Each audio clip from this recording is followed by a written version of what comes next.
Kapinus. Good morning, good afternoon, everybody, although I know it's morning for some people. I just want to thank you for joining us, and I'd like to introduce my other two colleagues on the call, Jennifer Dean, who is Assessment Director for Student Achievement Partners, and Sue Pimentel, who is Founding Partner of Student Achievement Partners and a co-author of the Common Core State Standards for English Language Arts Literacy. And this has been just a great opportunity for Smarter Balance to collaborate with Student Achievement Partners in trying to make exactly what's in the standards for English Language Arts a little more clear for people, and how Smarter Balance is trying to tie into those standards and be closely aligned with them. So that's our big overarching purpose right now. And just next slide, please. So in general, hopefully you'll come away from this understanding the key shifts of the Common Core State Standards for instruction and assessment both. We're going to review the design and organization of the Common Core State Standards, and it'll be a chance to take a little deeper dive into them if you haven't done that recently. Then we're going to relate the Common Core State Standards to the Smarter Balance claims and also our targets that come out of those claims. We're going to examine the relationship between text worth reading and questions worth answering, and we're going to have a little bit of time to practice evaluating passages and items. And I think in addition to that, we will have time for questions at a couple of places during the call. So I'm going to turn it over now to Jennifer. Jennifer, you want to take over? Thank you. I think that it's my pleasure to introduce Sue Pimentel. Can we have the next slide, please? Hello? Yeah. There we go. Good. Oh, scared me there for a minute. This agenda here shows that we will it kind of repeats what Barb has just gone through, but show that we're going to try to keep to a schedule. And next slide, please. And now, Sue, are you there? Can you start? I am here, and welcome everyone, and good afternoon, and good morning to some, I guess. So next slide, please. So I'm going to do an overview of the ELA literacy standards, sort of give you the highlights and make the connections really between what SBAC is looking to do, just as Barb said, is to really align closely with the key elements of the Common Core State Standards. And so I'm going to go through the shifts and also talk a little bit about the design and organization of the Common Core, which we don't always do a whole lot on, to really show you the role of the anchor standards, because they have a big role really in assessments and how we think about things. And then also I know, Barb, you'll be doing a piece on the claims and the targets, and to think about how the Common Core State Standards impact both classroom instruction and assessment. And I think that's important to say. What I know from working closely with you, Barb, and the rest of the SBAC team is that there's a real desire to build an assessment that really points the way to good instruction, so that they're being so conscious. I know so many of you who are working on the assessment are working for that too, so that we don't send teachers or students in the wrong direction.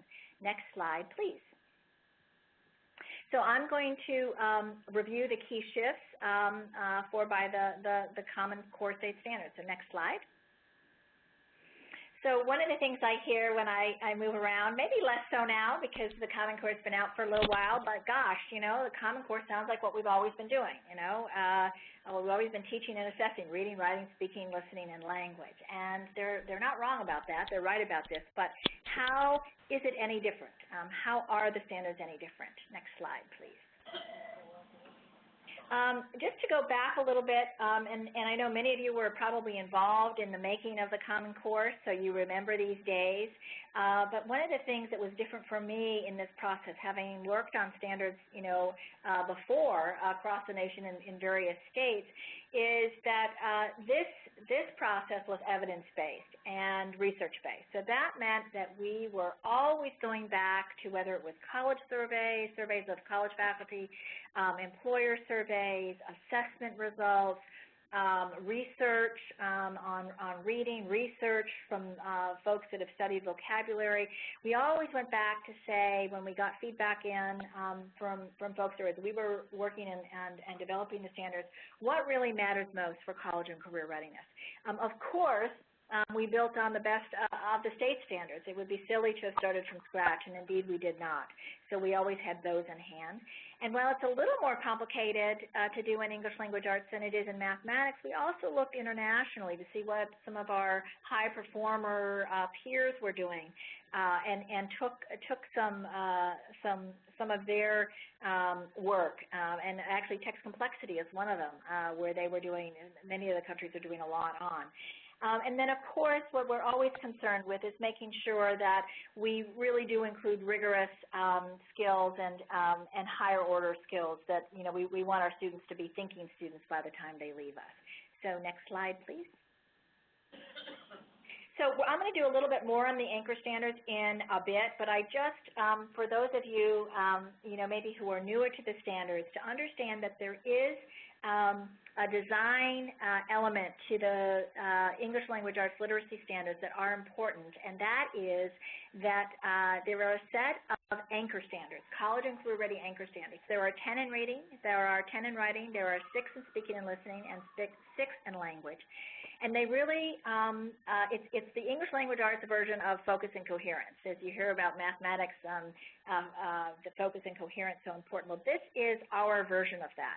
And these anchor standards go across the grades, and they go across the disciplines of social studies, science, English language arts, and sort of literacy in those disciplines. Next slide, please. And I'll show you how they work together with the grade-by-grade ones. So there are obviously grade-specific end-of-year expectations that we must be watching and paying attention to. And they're a cumulative progression of skills across the grades. And the important thing around the anchor standards is that it's a one-to-one correspondence. So, for example, Reading Standard 1 is all about students making inferences and showing their evidence to support those inferences. And standard number 2 is either about main ideas or themes and how those develop. And so you will see, whether you look at grade 2 or you look at grade 6 or you look at grade 8 or you look at grade 10, that standard number 2, reading standard number 2, is always about main idea or theme. And that helps to bring real coherence and focus to the standards as you move throughout. And there is a special role that they'll also play, as you will see with the assessment. Next slide, please. So the key shifts. So if I were to name them off with one word, it would be complexity, evidence, and knowledge. So complexity, we're really talking about regular practice with complex text and its academic language, so that's both vocabulary and syntax. We're talking about evidence, and evidence winds its way through each one of the domains of reading, writing, and speaking. It's really grounded in evidence from text, and that could be through research, or so it could be multiple text or from a text. And that's both literary and informational. And then knowledge. I mean, part of the reason why we want students to read and write, I mean, part of it is to build their skills, but to build their skills so that they can also learn things. And so there's a sense of really building knowledge through content-rich nonfiction as students move along. And I'm going to break down each one of these to sort of show you what they mean in the standards and then why they're important. So next slide, please. So this is just a sense to show you that while there are these 3 shifts, they also really are connected. So you engage with complex text, and then when you engage, you're able to extract and employ evidence, and through that, you're able to build knowledge. Just to show you that they're all really on track and connected to college and career readiness. Next slide. So the first shift, complex text, regular practice with complex text. Reading standard number 10. Includes a staircase of increasing text complexity, moving from the earliest levels on up. And you really need to read reading standard number 10 in conjunction with Appendix A and also the supplement to Appendix A, which really shows what the grade band quantitative levels are and also how to use qualitative measures in addition to selecting complex text. The standards really do raise the bar for what students are able to read and understand at each grade level. And this is important because when we think about if we're a teacher and you know, we're really proud of the work that we've done with our students thus far, and we've been reading certain texts with our students, whether it's novels or essays or other documents, we really need to take another look to make sure that they are complex enough, because the standards have risen the bar, if you would, have raised the bar, I should say, on complexity. There are, and I know many of you who are working on SBAC or working in your districts, that there are tools, both quantitative and qualitative, to really ensure that test complexity is appropriate for the grade level. And I know that SBAC has a process. I know we talk about that in Appendix A of the standards as well. The next one is really important in the design of the assessment, certainly in design of instruction, and that is that the standards really are designed to reward careful, close reading rather than racing through text. We really want to give students time to read, to reread, to think about, to dive into text. And sometimes we think about assessments and it's like, you know, have so many passages and so many questions and let's kind of get it over with. Well, a real attempt to make sure that students are given the time they need to really digest what it is they're reading and then think about that through really, really good questions. Connected to the notion of complex text, we all know how important vocabulary is, understanding vocabulary in order for students to access complex text. And so the standards really ask us to focus on the words that matter most, not sort of obscure vocabulary, but on academic language that pervades complex text. So these are words that you might find in a science text, a social studies text, and an English language arts text all the same. So a word like, dedicate or ambition or admission or something like that, which you might find in any one of those texts. Next slide, please. And just because I said that remember I said that the standards are really written with a research base in mind about what's important. So why did we bother actually putting in a standard on complex text? Because it's a different standard than I think any other state standards have had before. And it really has to do with the fact that that students' ability to read complex text has been found to be the greatest predictor of success. So while it's important for students certainly to be able to find the main idea and central thrust of a text, while it's important for a student to understand the structure of a text, all those are really important as students begin to dissect and build, if you will, the meaning of a text. What they find is the biggest predictor of success is whether or not that student can do it with an adequately complex text, and that's the big differential. So we've got to keep our eye on the complexity ball, if you will. And what we found in our research is that the gap between where students were graduating from college and high school was huge. So while the complexity of text that students are asked to read either on the job or in college have stayed pretty much at the same level, but perhaps gone up a tiny bit. The complexity of what we've asked students to read at the high school level has gone down over the years. So that the gap is about between, like if you think about what students are asked to read on the 4th grade NAEP versus the 8th grade NAEP, that's about the gap, about, if you put it in Lexile terms, about 350 Lexile. So it's huge, and it's a gap we need to close in order to make sure that our students are prepared. Next slide. So now on to our second shift, which is evidence. And as I said, the standards prioritize evidence across the domains in the Common Core, and I believe you will find in the Smarter Balanced assessment that they will be focusing in on evidence as well. So obviously, Reading Standard 1 in reading asks students to cite evidence from text to support their claims and inferences. So is asked to find a main idea or discern or trace an author's argument and talk about and assess their reasoning. They really are going to be asked, what's your evidence for this? And so that's Reading Standard 1. Writing Standard 9 hooks in with Reading Standard number 1, which is, and this is a different kind of a standard too, so is to look at it because it really harkens back to the reading standards and makes that connection between reading and writing as tight as it can be, and that is to ask students to really write to sources. Rather than writing to decontextualize prompts, especially when they're obviously when they're writing expository text, when they're writing to inform or explain or writing arguments. So rather than just ask a student, oh, how do you feel about school uniforms, or how do you feel about a longer school day, or something like that. They've never really thought about that ever before in their lives, but now they're asked to write about it. We are asking that students actually be asked to read a text and then respond to that text based on evidence from that text, and that's a whole another kind of writing that again that you will find on the SBAC text. It also, on speaking and listening, and I know that SBAC is working in this area as well, is really to require purposeful academic talk, and that means that part of that has to do with respecting one another and collaborating and knowing how to build on one another's ideas, but it also means for students to come prepared to those conversations, that they've read something, that they've learned something, that they can then share with their peers, again bringing evidence to bear to those discussions. And one of the ways although you see the 10 reading standards, you see 1 through 10, really 1 and 10 are really the two pillars, if you will, and they should always be in play.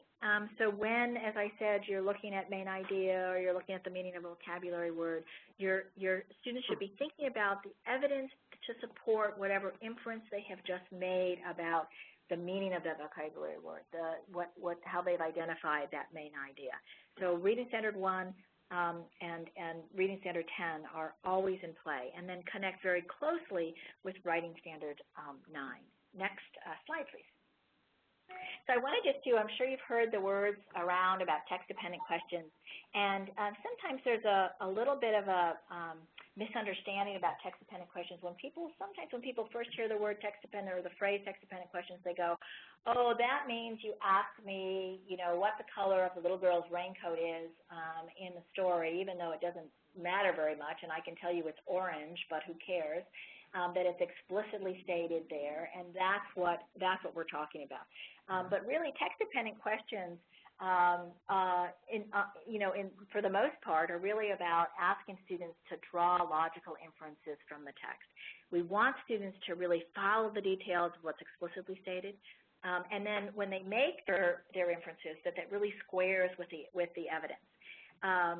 Text-dependent questions don't require evidence from outside the text. It should be within the four corners of the text. They should linger over the specifics and particulars of the text. And they also, after a student has lingered over the specifics and particulars of the text, of course, they can sort of stand back from the text a little bit more. But again, you can ask a question about the main idea or the central thrust of the text, where students have already worked through the specifics and the particulars. It really is about bringing students back to close reading. This gets back to, remember what I said about rewarding reading and rereading and giving students time to think and digest what's in a text and not to rush through.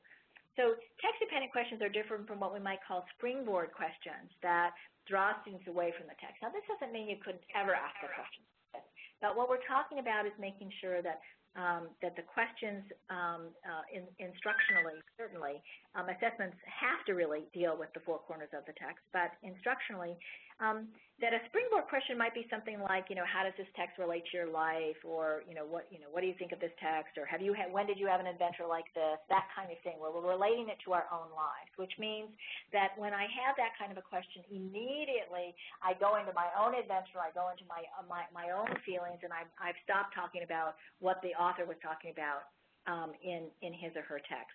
So it's not that those questions can't be around, but the standards really do ask students to stay within the four corners of the text. And this is really important. The next one is sometimes we think about, well, gosh, if it's a text-dependent question, is there only one right answer? Well, sometimes there may only be one right answer. There may be only one valid inference one can make when one draws the evidence. but there can also be more than one correct answer. Think about you know, when you're dealing with a complex character in a literary piece, that they have many dimensions to them. And if you ask students about you know, characters' actions, or you know how much you encapsulate that character, you can imagine that there would be more than one right answer. That way, they aren't only a single dimension. And they require, of course, that they aren't just made-up answers, or that you've again based it on text evidence, but that it's well supported. And that's really important to think about. That sometimes there are multiple right answers that can be supported by textual evidence. And again, I don't want to speak out of turn here, and Barb will help with this, but I think SBAC is looking at that as well, that there isn't always just one right answer to a question that's being asked on an assessment. And this is true in certainly in instruction as well. Next slide, please. So why focus on evidence from the text? It may be self-evident about why to focus on evidence from the text, but if you just stop for a moment and think about, you know, when you're on the job and your boss asks you a question about should we do this or we should do that, they want you to have thought about it, they want you to have researched it, and they want you to tell them why it would be better to go one way or the other way. So most college and workplace reading and writing and speaking are evidence-based. We also looked at some of the internals of the national assessment, the NAEP exam, and found that students who scored proficient were those students who were able to give support for their answers. You know, NAEP has selected response questions, but they have a lot of constructive response questions where students are asked to show their evidence from the text, show details from the text to support a particular claim. And students who are able to do that score proficient, which is where we really want all of our students to be. It's really about assessing students' understanding of the text itself, not assessing prior knowledge. And it's really an equity issue as well. When you're in a conversation in a classroom or you know, even on an assessment, and students have come from different parts of the world, their experiences are different. They may not have experienced what's in that text. But once we ask students to sort of pontificate about their own experiences, if they don't have one, they're left out of the conversation. But everyone can be part of the conversation when you're talking about the text itself. So that's why the huge focus on evidence goes throughout the Common Core. Next slide, please. Knowledge, building knowledge. So here, the Common Core, as you know, doesn't just pertain to English language arts, but literacy across the disciplines of science, social studies, and technical subjects. And we really have the states to thank for this. There was initially in our charge just really to write English language arts standards, but we had heard from others around the nation about the importance of literacy across the disciplines, and so we gave it a try, and then the state supported us in moving forward on that. As you know, the standards require certain percentages of literature and informational text. You know, it's 50-50 at the elementary level, and we're really talking here, I just want to be clear, that we're talking also about instructionally students read these texts. So a lot of times when students are learning to read, they read a lot of stories, which, well, they should. We will certainly want them to. But we also, and we know that there's a lot of interest level from kids on this, to really read informational text, but to be helped with that. Because we know that informational text can be harder for students, even though they're interested in it. As you can see, the percentages move up the grades, and by the time they're in high school, now remember, this is literacy across the disciplines. This is not a percentage just for English language arts classes, but 70% of what students are reading, and this should be a percentage that you see on the consortia test, is that 70% of that will be informational, 30% of that will be literary at the high school level. And so instruction and assessments really need to think about those balances. We also think about, if you go back to text-dependent questions, one of the important aspects of text-dependent questions is really to make sure that we've got an effective sequence of questions so students stay focused on the text and actually learn fully from it. And I would say, to the extent we're able to do that on the assessment, all the better, too. In other words, it's not just a random set of questions, but there are a set of questions that are really worthy of students' time. And by the time they answer the questions, they actually know more about the text than if those questions hadn't been asked. And it's as important as we think about, we've sort of been focusing here on individual text, but as important that the standards require a synthesis of ideas within and across text.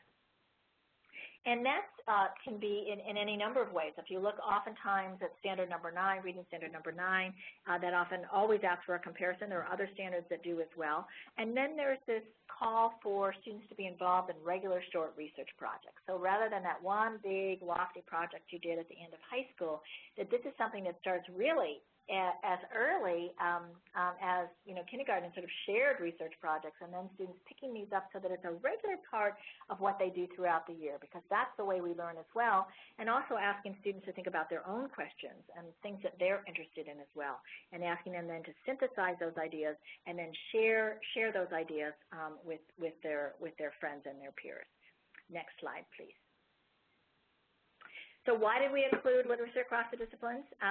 We did it because if you think of yourself, I think of myself in the post-secondary world, and about 80% of what we read, whether it's on the job, in college, or even just in my own civic life, about 80% of what I read is going to be informational. Because of that, and because we also know it's harder for students to comprehend, it's important that we really focus in on that. And that's one of the reasons, too, about if you just think about even in high school, forget about post-secondary, that students are reading and writing in science, they're reading and writing in social studies, or need to be reading and writing in those content areas, and really being able to learn from that as opposed to just a teacher feeling like he or she has to lecture at the front of the class. The students can actually learn from what they read and write, and so that's why we have literacy across the disciplines. Next slide, please. So just a little bit of a recap here, when I think about assessments of sort of where we've been and where we're going to that align with these shifts, is that in past years we focused really on the reading skills. Can they find the main idea, something around the character and how he or she has changed or impacted the plot, et cetera, all important. But the new assessment will also focus on the complexity of what students can read. So can they do that with a grade level complex text? Before, as I said, students may have been, we cared about them sort of move quickly through the text, kind of, get there, get in, get out. And really to make sure that we're making assessments where students have time to read and reread and study and ponder and learn from what they're reading, as opposed to feeling like we're always in a rush. Before, we might have done more on literary terminology. So, identified a metaphor, simile or that kind of thing, what does that mean? Really toward a heavy emphasis, not that there won't be some notion of looking at figurative language, but then some notion of really assessing academic vocabulary that's so key to students understanding text across the disciplines. Mostly assessing through selected response items that don't require specific reference to textual evidence, and a new sense of new items that ask students to draw evidence from the text, perhaps in a selected response item, which means that students might be asked a question about the main idea, and then be asked to select what was their evidence for that. So that might be a shading in proposition, it might be a drag and drop, where they're dragging the evidence from the text into that. It may be that there's an A, B, C, D answer, in fact. And then also constructed response items that ask students both short constructed response and longer constructed response that ask students to use evidence from the text. The next one, which is focused again on this notion of evidence, is mainly writing to decontextualized prompts, which I've already sort of gone through, versus really focusing on text-based writing prompts. So students are given text and they're asked to ponder them and think about them and then ask a specific question about them. And then obviously the last one, where state tests, in some cases, not in all cases, have been measuring really English language arts only. We thought about it as an English language arts test. And now we really want to measure literacy across the disciplines. And we want the science teachers and the social studies teachers and the technical teachers to feel like they've got some skin in the game here, too, around reading and writing, because what they do is so very important as well.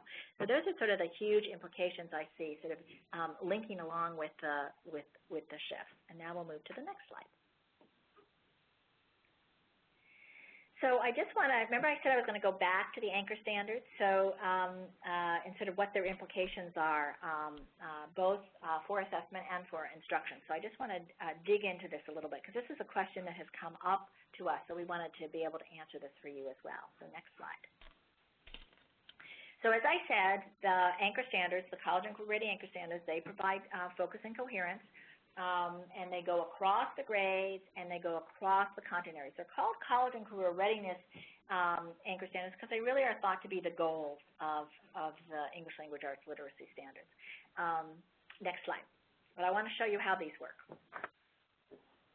So how should they be used? Again, they illustrate the underlying college and career readiness goal for each grade level standard, and they can provide valuable context for teachers and item developers. And this is some ways to use them. Next slide. I want to draw your attention to Reading Literature Standard 5.1 and Anchor Standard 1. So Reading Literature Standard 5.1 says, quote accurately from a text when explaining what the text says explicitly and when drawing inferences from the text. Now that is tied into, connected directly to Anchor Standard 1, which is read closely, determine what the text says explicitly to make logical inferences from it, and cite specific textual evidence, and so on. So you can see that what the grade 5 standard adds is the fact that by grade 5, students should not only be able to paraphrase, but they should be able to quote explicitly from the text. Next slide, please. So when you think about this, the one thing we don't want to happen instructionally is that all year long, the grade 5 teacher is the only thing that he or she is working on with their students is to say, well, let's quote. You have to quote. You have to quote. If you're going to give us some evidence, you got to quote it. You got to quote it. Now, certainly that's a skill you want the teacher to have to work with his or her students on, because it's a particular skill. It's part of being able to draw evidence from the text, but it's not and shouldn't be the only thrust of the 5th grade reading standard. So you can go. Then that's a place where you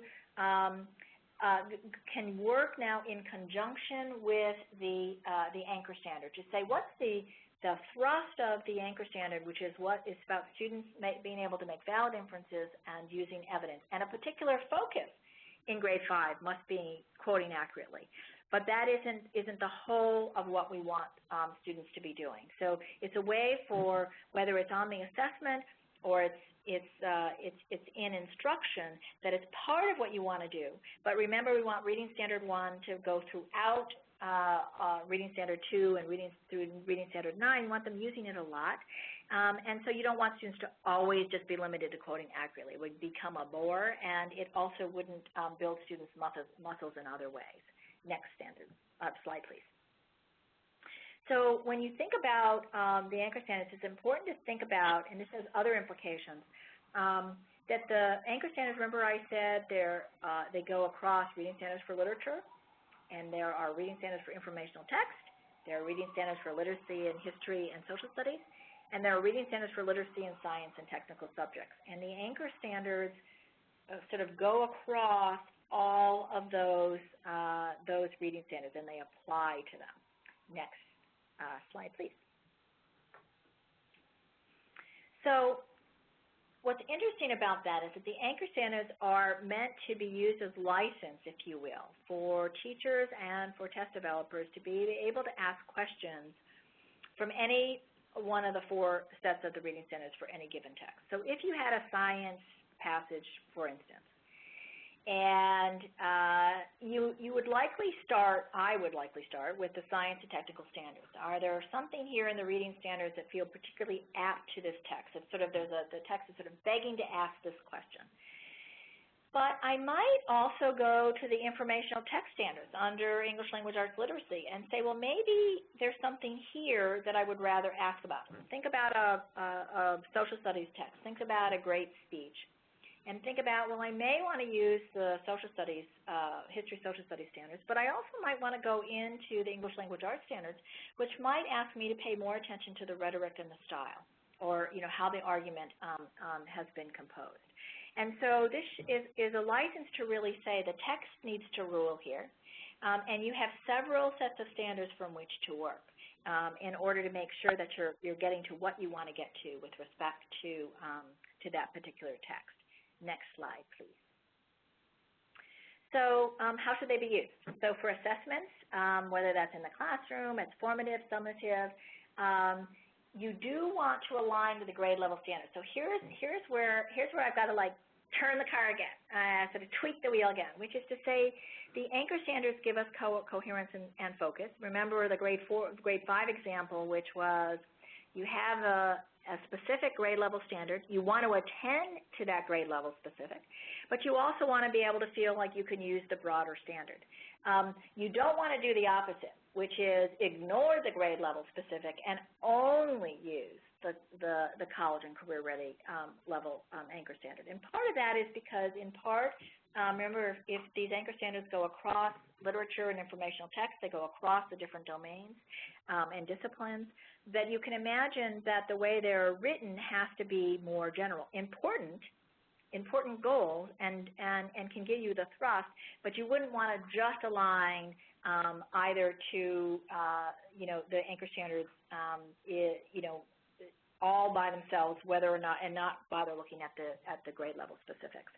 So as you notice the note there, that the anchor standards are not an excuse to loosely align items to the Common Core, that we really do want the specifics, because in the grade level specifics, what we're really trying to do is show a progression of skills that taken together will make sure that students are able to meet the anchor standards. Next slide, please. And with that, I'm going to hand it back over to Barb to talk about the Common Core and the Smarter Balanced Claims.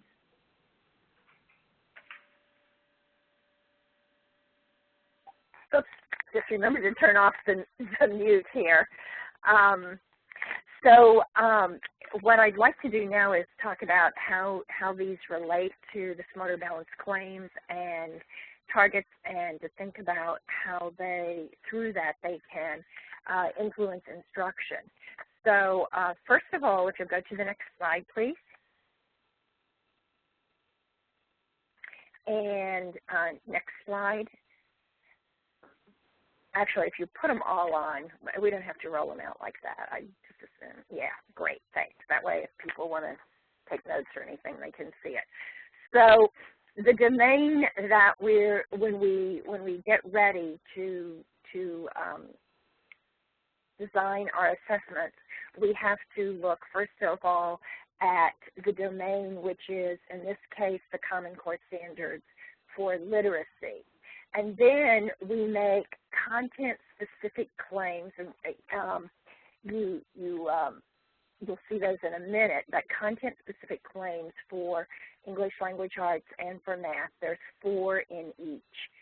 Once we have the claims, the big claims, we define some targets for the assessments. And the targets really, one of the things they do is they clump the standards together within activities to assess the standards, because we would have, we already have a long test.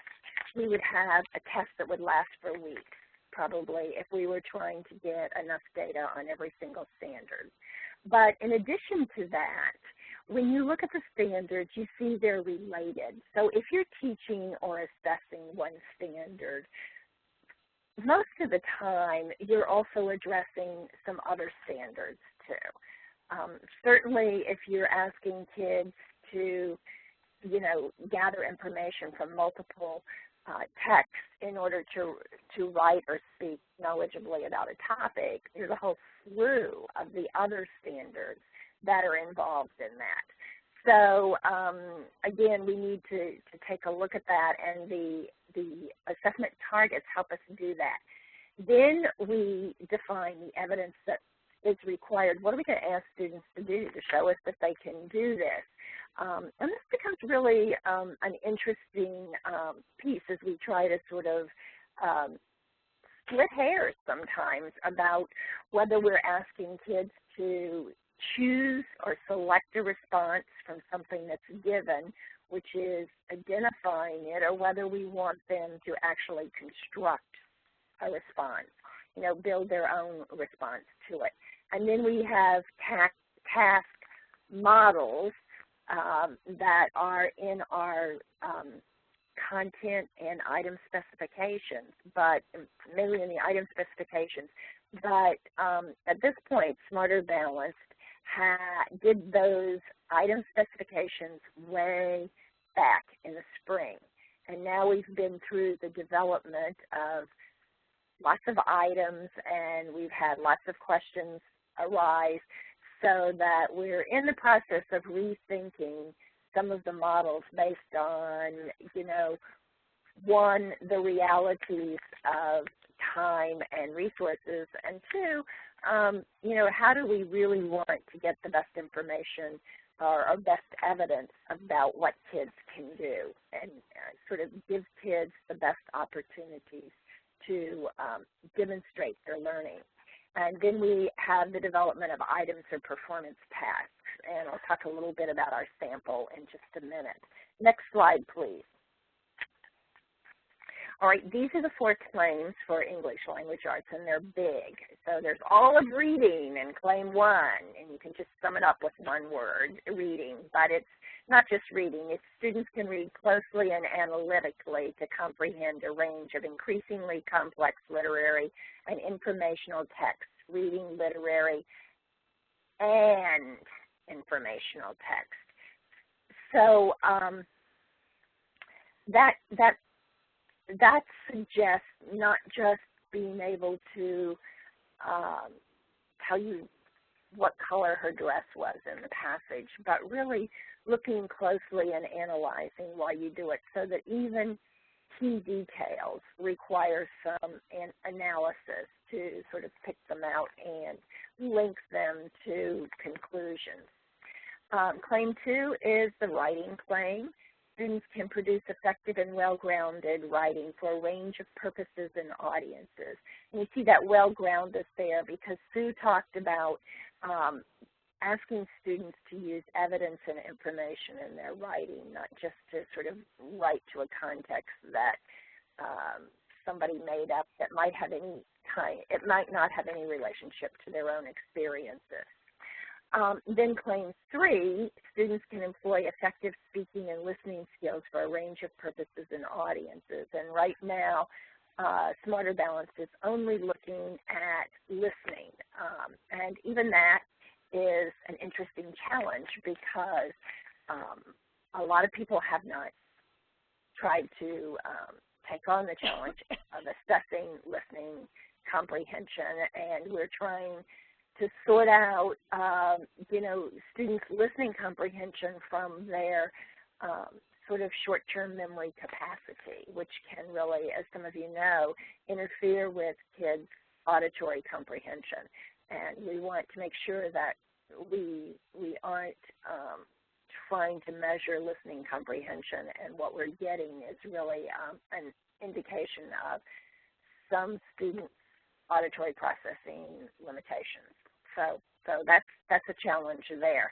But we're working on it, and with the pilot test, hopefully we'll find out a lot about what works and doesn't work as we do that. And we've also been talking to kids as they do listening tasks in our cognitive labs to find out how this works with them.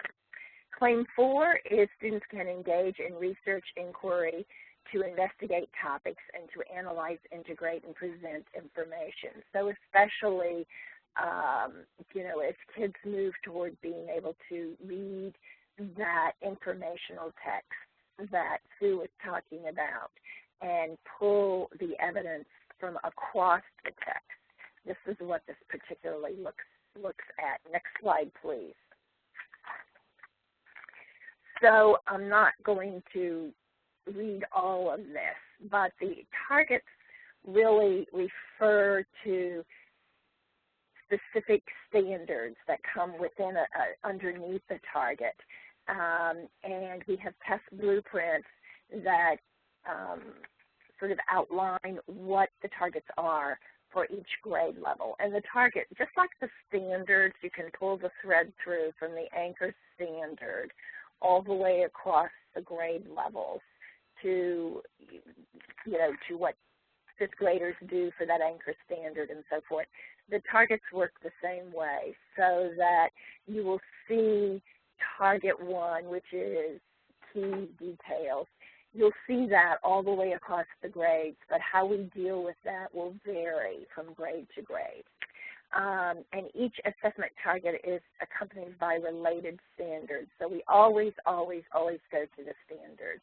And we've been telling item writers that they must always, it's not enough to say, okay, it looks like this item fits this target, but they need to also check and say, but does it also fit the standard, the related standards for this grade level? And where Sue was talking about maybe, you know, overgeneralizing to the anchor standards, we are really trying to watch for this, because in the first stages we found that item writers sort of had this general idea, and so they would, what it appeared to be happening is that they would look at the anchor standard for the target and not the grade level standard, which became problematic. But anyway, we fixed that, I hope. Next slide, please. Okay, so here's one claim related to the targets. And again, if you go to the Smarter Balance general website, you can see the document that is the SBAC content specifications for summative assessments. Next slide, please. Now, what I want to show here is students can, here's a claim, and then there are targets that correspond with literary text. So for whatever grade it is, it's always going to be corresponding to literary text for targets 1 to 7, and targets 8 to 12 will, 8 to 14 will always correspond to informational text. But when you look within the targets, also, what you'll see in reading is that target 1, which is key details, target 1 is key details in informational text. Target 8 is key detail. Target 1 is key details in literary text. Target 8 is key details in informational text, and so on. So each one of the targets for literary text has an analogous target for the informational text. And now, next slide, please. All right, here are this claim 1, literary text, and here is target 4 for literary text, and its companion target for informational text would be target 11. So target 11 in informational text will be reasoning and evaluation. And in this case, using supporting evidence to justify or explain inferences. And usually for the target 4 and the target 11 especially, we're asking kids to make those inferences and support them.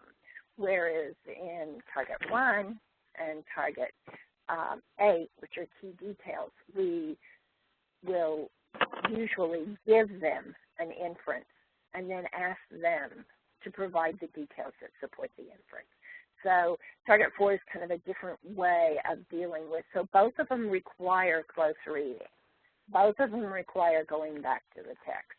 But in one, the inference is given to them, and in the other, they have to make their own inferences. And then there's Common Core standards related to this specific target. So they have to determine a theme of a story, drama, or poem from details in the text. They might be asked to summarize the text. They might be asked to describe in depth a character, setting, or event in a story, drama, or drama drawing on specific details in the text and they might compare and contrast the point of view from which different stories are narrated, including the differences between first and third person narration. Now, keep in mind, this is a grade 4 example. If you go to the targets for grade 6, you will have the same claim and you will have the same target, but the standards, and the standards are likely to be the same numbers, number standard 2 and standard 3 and standard 6, but they won't read exactly the same because they will be 6th grade standards. I don't know if that makes, I hope that makes sense to you. But it means that people have to go and look at the standards for their grade level when they're writing items for this or when they're working on it in their classroom. Next slide, please. And so you see the foundation for item and task development. It always rests on the Common Core state standards. And we have content specifications, and that's where you will see the targets. And then we have item and task specifications, where you will see more details about the kinds of tasks. How long should the listening be? How long should the passages be for various grade levels and so forth. And finally, you have items and performance tasks that show you pretty much what we're up to with this. And we have put a sampler of items and performance tasks up on the Smarter Balanced website. I'm not going to spend a lot of time on that. I'll come back to it in just a minute when I talk about where we are in Smarter Balanced. But for now, I think this pretty much covers how we try to make that tight connection for ELA. And I believe, if I'm not mistaken, that we are up to time for questions. Right? So, hi, this is Laura Hansen. Yeah. I'm answering questions from the participants throughout the presentation. And I'm going to put the easiest one first, which is participants would like to know if these slides are going to be posted or archived.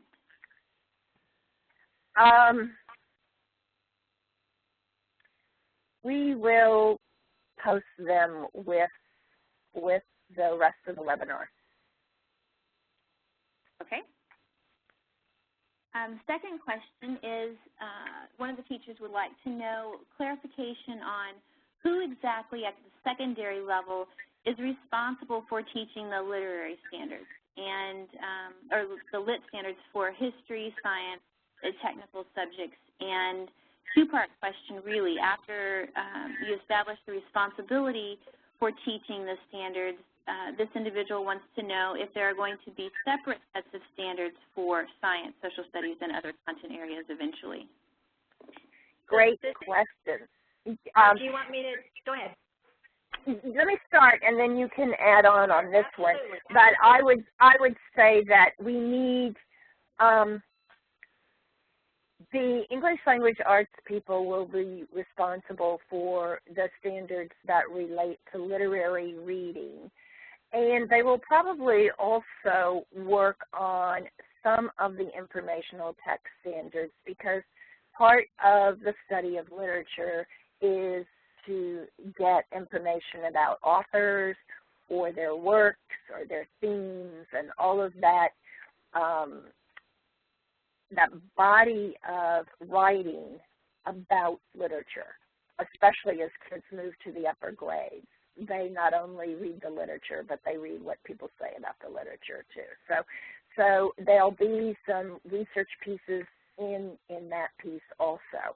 And in addition, I believe that, you know, in cases, and this I see especially in middle school where you may have a theme and you're reading in an English language arts class, you will be reading not only the literature, but you may be reading social studies or science text that's related to the literature text. So then I would say for the science and social studies kinds of skills or related skills, that those teachers must begin to ask kids to practice those skills within the context of those content domains. That will not replace standards for the domain. And as many of you know, there's already the project to develop common standards for science. So that's already in process, and these standards will not supersede those standards, but simply be things for content teachers to pay attention to when they ask kids to process information in these content areas. So, you know, to do science or to do social studies, you not only need to know the content, but you need to know how to gather, organize, and present that content. And there's where there's a big overlap with the English language arts standards for those areas. I hope that makes some sense to you. That makes absolute sense, and this is just to underscore from the writer's perspective is that we meant the social studies, history teachers, science teachers, that the literacy standards were written for them in their courses. And just as Barb said, they weren't meant to supplant the content, but they were meant to be that part of the way we learn the content is through reading and writing. And then there are informational text standards, certainly, as you heard Barb say, for the English language arts teacher to pay attention to as well.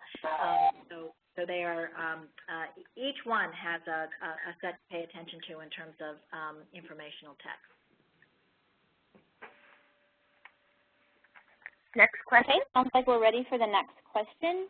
And that question is, how is speaking going to be assessed on the SBAC test? The rubrics seem to imply that it's part of writing, and folks are looking for confirmation of that. Right now, it is not going to be on the summative assessments. We will have speaking resources on the on what we're now calling the digital library, which will be instructional resources, classroom resources, and resources for teachers to use in developing and gathering formative data about students. So for the formative work, there'll be resources for that, but right now it's not part of the summative. Okay. The next question is, someone would like clarification again on the percentage of informational versus literary at the high school level. Right. Sue, do you have that? Sure, yeah. So this is interesting because obviously the percentages go across the disciplines, 70% informational, 30% literary or literature. So the question is often coming up about, well, how much does that mean that I as an English teacher should do? There aren't any hard and fast percentages. I think that, let me just interrupt for a second. Could I ask people to make sure your phones are muted so we can hear the presenters? We really appreciate it. Thank you.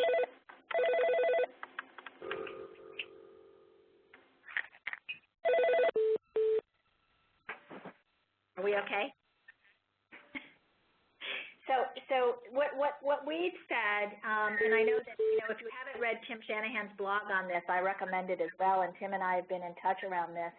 So partly it depends on how much your studies teachers are doing now. We want them to do more, as we've just heard Barb speak to. So You're saying that English language arts teachers should do about at least 25% of what they're teaching should be literary nonfiction, thereabouts, you know, and we're talking about the amount of time students spend, not the amount of pages that they read. And I do know that there are a couple of states that are actually pointing out that they want their English language arts teachers to do 50% of what students read, and far be it for me to tell them, you know, what to do. I think that states, districts, and teachers will be making their own decisions about that. I think that as Tim Shanahan and I spoke, we were thinking somewhere between sort of the 25%, maybe 35, 40, thinking that in a majority of classrooms, literature would still be the majority content that English language arts teachers at the high school would be teaching, but they would have a good complement of literary nonfiction. Again, depending upon your situation in your school, what science and social studies teachers are doing, it may take them a little while to get back up, and I do feel like there's a special role for English language arts teachers who are engaged teaching of reading to assist their colleagues where they can in terms of the importance of this. So I think there's a special and important role for English language arts teachers here. Okay, next question is about performance tasks and whether they will be used as summative and how they will be scored.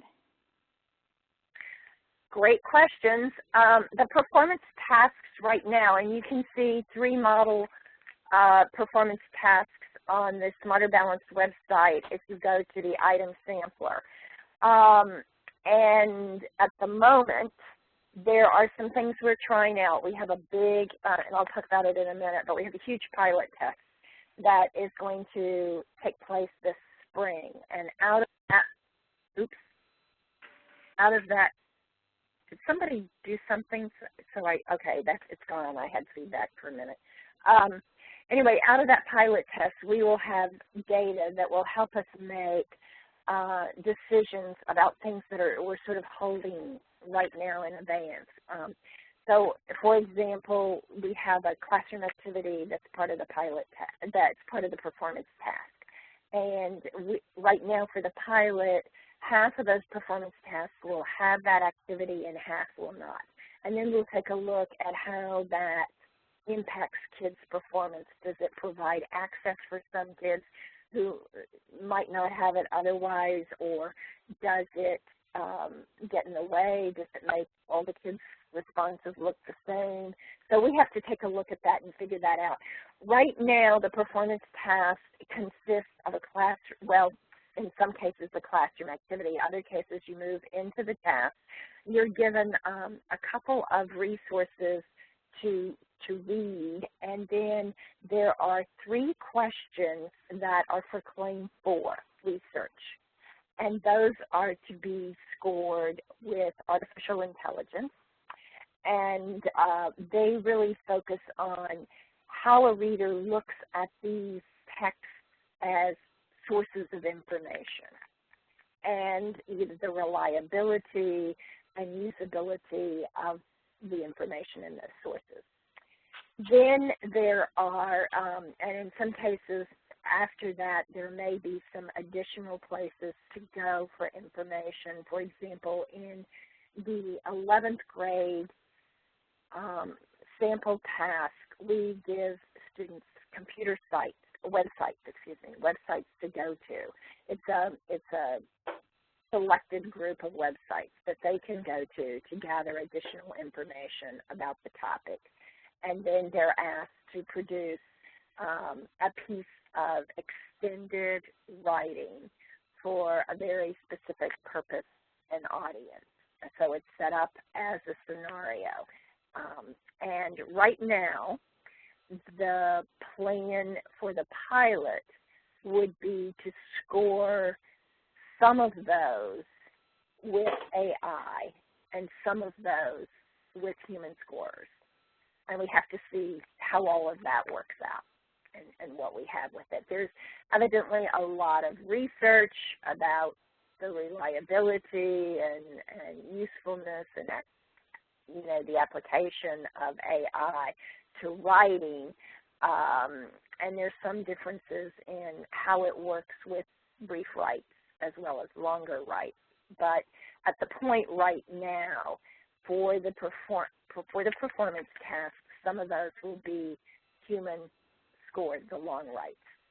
All of the items right now on the computer adaptive task, and I'll get into this in a minute, will be scored with AI.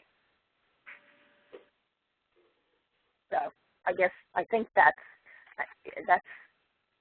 pretty much as much information as I have myself about those tasks, and you can take a look at the task again at the sampler on the website. Okay, thank you, Barb. There are more questions, but we're going to save them for the second Q&A session so that we can get back to the presentation. Okay. So if we can go on to the next slide then. First of all, I wanted to, and there's an extra word in this first bullet, sorry, but these are the purposes of this section. One is to show where Smarter Balance is in the development process. Where are we right now? And the second thing is clarify how Smarter Balance connects to the Common Core State Standards. And finally, kind of review the vision of the whole assessment. And I want to start next slide with a vision of the whole system. So you can put the whole system up so that we can see the whole thing all at once in all its splendor. And what we have here is, again, we're starting with the Common Core State Standards. We're not starting with item specifications. The item specifications are based on the standards. So that's the final piece that we go back to. And people on this project are committed heart and soul to this alignment, so that wherever we have a specific item, we should be able to pull the thread through the target to the relevant Common Core standard. So we will have then our summative assessments, and that's what everybody is looking at right now, benchmarked to college and career readiness. And we've already had some people from colleges come in and look at how we might describe the achievement levels of our 11th graders if they were going to be college ready. And we've had teachers come in from bands of grades to do the same thing, to say what would a student do on the Smarter Balanced assessment, which means looking at the targets that we have as well as the standards that are tied to those targets at a particular grade level. Then what would a student be able to do if they were on track to be college and career ready by 11th grade? So people are already looking at that benchmarking, and there's kind of an iterative process as we're looking at the targets and some sample items, and then the achievement level descriptors are drafted, and we're going back and double checking the sample items and saying, or where are the specifications for the items, and saying, let's be sure that we're gathering the information that people want to be able to say we have evidence that students are functioning in this way and achieving these standards. Then, so that's the summative assessments. We have teacher resources for formative assessment practices to improve instruction. We have bought into the definition of formative assessment that's been developed by a group, a consortium of states working through CCSSO with people like Margaret Heritage and Jim Popham. And essentially, out of that comes a definition that formative assessment is a process. So we pretty much say you can have formative assessment practices, but you don't have formative assessments. So we wouldn't have a formative assessment. We might have some resources for how you might conduct formative assessment around a set of targets and standards. And then we'll have interim assessments. These will be flexible, open, and they're mainly for getting feedback on whether or not you're on course for the summative assessment. So that's the big picture. And when we talk about smarter balance, we mean that the assessment system has all of these resources, and that we put an emphasis on making sure that not only do we have the summative assessments, but that teachers have the resources they need, and we have the interim assessments in between that will give information and feedback to teachers to help them sort of keep students on track. So there's your balance. Next slide, please. And the key features across all of these, but especially in the summative assessment, are that we're going to have performance tasks, and hopefully these will be a little bit more accurate and efficient than what we have now, where you get a booklet. So we'll have something that comes on the computer, but it won't be exactly, I'm going to explain that in a minute, it won't be exactly like a booklet, and yet we still will get faster results to teachers to inform their instruction. And there will be, of course, these interim assessments that we're putting up. Those assessments will definitely have some performance tasks. They probably will heavily rely on performance tasks because you can really take your time if you're pulling it off the system and going to do it when you choose to do it. That's a great way to deal with the performance tasks. Then the computer adaptive testing is going to be in both the summative and interim assessments. We're trying to get some extended projects in that where we can give added information to students, and certainly students can go on the web, or we can give kids a selected group of websites to go to so that they don't spend forever looking for stuff. And the amount of scaffolding for web searches, for example, would be scaffolded across the grades, with the scaffolding becoming, with the scaffolding decreasing as you go up the grades. So you have maybe online research. Certainly, once we put the interim assessments online, there'll be a way to use those interim assessments for group projects and presentations. And then there's a lot of work going on right now for accurate measures of progress for students with disabilities and English language learners, and actually that's what I've been spending the large part of my morning today, is the discussion about that as we try to make some decisions. So,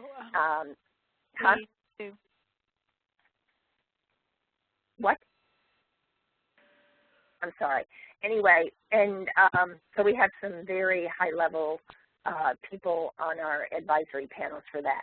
Next slide. So there again, it's given the similar information, but you can see how the pieces, the three big pieces, play out. And I think the big things are that, you know, the summative assessment items are going to be secure, and they're going to be used for high school accountability and student readiness. They're going to be comprehensive across the standards, and mastery is expected by the end of grade 11. We're going to benchmark proficiency to readiness for enrollment in credit-bearing English language arts, literacy, or math courses. So an 11th grader who's proficient should be able to go into a credit-bearing course in college in English language arts, literacy, or mathematics. And there's some discussions about what else that means, too. Right now, we have up to 6 performance tasks, 3 in ELA and 3 in math, to be completed by the end of the 11th grade. And I say up to now because that aspect of it is still being tested and tried out. But I would rather see us trying out a lot of this stuff right now in the pilot assessment and then making our decisions about what things look like in the final assessment based on evidence. So we're back to evidence-based. So we want evidence from the pilot and from our cognitive labs, and we have some very, very small-scale trial assessments that we're doing even as I speak that will guide our decision-making in some of these areas.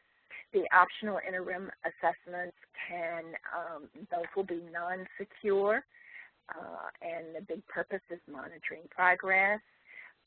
We have a grant for end-of-course design for interim so that you can align each standard with specific courses, and you can have an adaptive test online available for interim assessment. And states will, and schools and districts will be able to place the results of the interim assessments on the same scale as the summative assessments. And we definitely will have performance tests there, probably heavily depending on them there.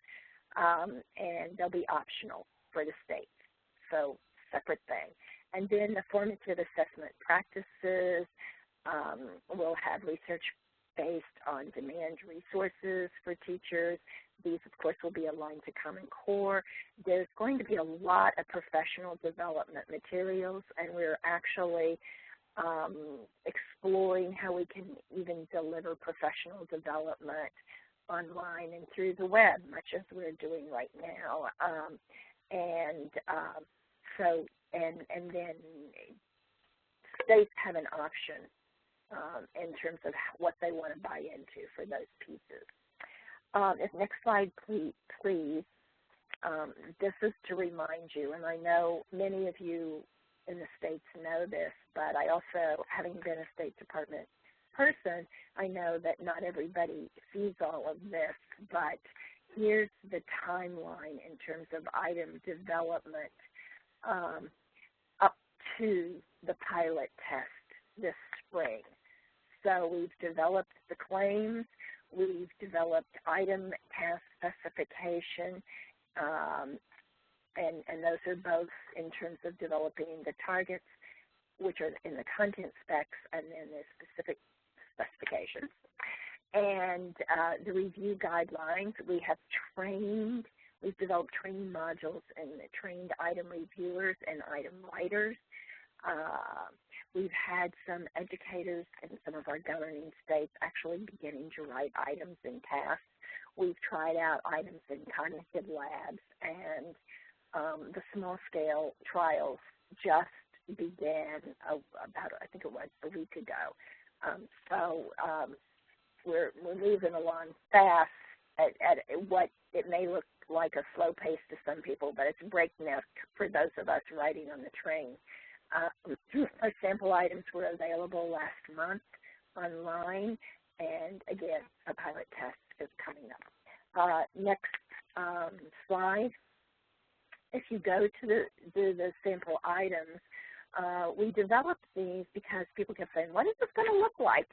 And these may change, again, as we get more information, but we wanted something that would at least illustrate the rigor and the complexity of the items that we're developing. We wanted to signal to educators the shift in instruction that would be required to help students meet the demands of Common Core new assessments. So, for example, Sue talks about the close reading. So you really need to do a lot of close reading if you're going to be able to respond correctly to the items that are the reading items in the sampler. Also, she talked about using information to write so that kids just don't write out of the top of their heads. So you'll see in the sampler places where we give students information even for their brief writing pieces. They're asked to write a paragraph or two, very brief writing, not the extended piece, but we've given them information, and we don't score that. we score it still for writing and how they organize the writing and how they make use of that information, but we don't score it for whether or not they comprehend it. It's not a reading item. So as you look at those items, it may look like a reading item, but when you look at what we're asking kids to do, we're asking them to, kind of use that information as a jumping off place, but we're not scoring for their processing of the text as readers. And then we wanted to show a variety of items. So you'll see selected response, constructed response, technology enhanced, where we can highlight the items, and performance tasks. And in math, you see a little bit more of the technology enhanced because of being able to move things around and do manipulative activities with mathematics. English language arts tends to be text-bound, so it's a little harder, but we are able to ask kids to go and look at websites, and we can ask kids to highlight text and move text around. So those are ways that we enhance it. Next slide, please. When you look at the sample items, they will not include accessibility and accommodation features because we're still working those things out. And we were pushing to get something up so people who wanted to see where we were headed could at least see where we were headed, to at least, be as open as we possibly could be at this point in time. But we are looking at a full range of accessibility tools and accommodations options. That's what I did last year. These are the people that are involved in this, or the groups involved in this. And as I said, we've been on a conversation about this today already. And then last but not least, last slide for this section, and that is I wanted to make a connection back to some of the things that Sue mentioned in terms of shifts and key highlights of the Common Core standards. So we are so committed to text worth reading, and we've had people reviewing the text and saying, why would anyone want to read this? Thumbs down. We're not going to do this. This isn't. Or they'll read the text and say, it's not complex. It doesn't support any kind of thinking whatsoever. So we're committed to that text worth reading. We're also committed to the questions worth answering. If it's a question just to get a data point, but who would ever want to talk about that? We don't want to have that question on the assessment. So commitment's there, and right now we're thinking about, whether we want to sort of, what do we want? Do we want kids to read fewer passages but have more questions on the passages, or do we want the kids to read quite a few passages but have fewer questions but more complex and worthwhile questions? So there's a debate, right, even as I speak on that piece. We want a range of thinking.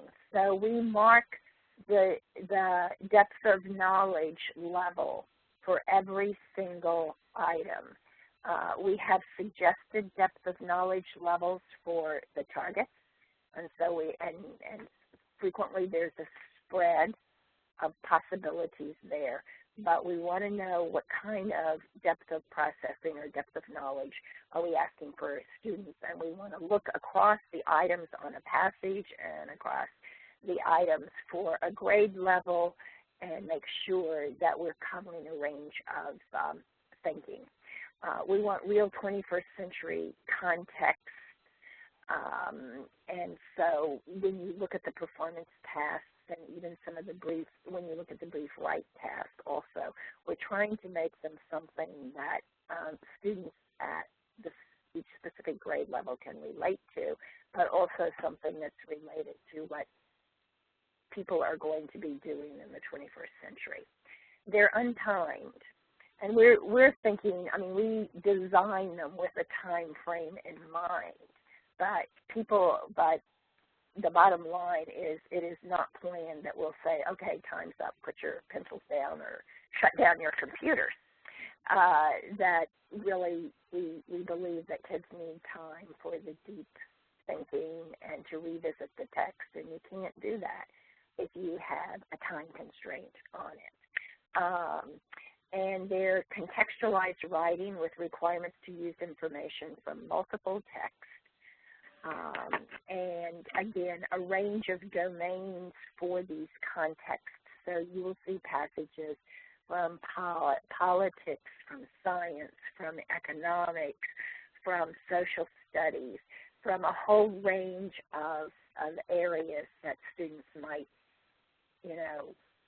need to be, well, not might, a range of areas in which students must be proficient readers, writers, and information processors. So that's kind of where we are, and we have a little bit of time for questions. Okay, well, we've been getting quite a few of them. So the first one, since you've been talking quite a bit about performance tasks, one of the participants wants to know at what grades will there be performance tasks and how many per grade? There'll be performance tasks at every grade. Right now, and this is not written in concrete, but right now we have, I believe, 3 per grade. So that's at this point. Okay, and Barb, when you say every grade, at what grade specifically does that begin? Third. Okay. All right. Next question is specifically about the adaptive component of the SBAC assessments. We can know if the test actually will provide data about the delineation between grade levels or the development of particular skills, or is it just going to give information about the grade level, within the grade level the student's being tested on? Okay, we won't be giving grade. We won't say, it's not like a test that'll say you're functioning on a 3rd grade level when you're taking a 5th grade test. What it will do is, at this point, the information comes back in each of those claim areas on whether, you are advanced, proficient, basic, or below basic. At least that's where we are now. So which aligns to NAEP and what a lot of states use. So that's kind of the ranking there. Now, what we will do, though, is what we might do is give the student will maybe get a particular question wrong.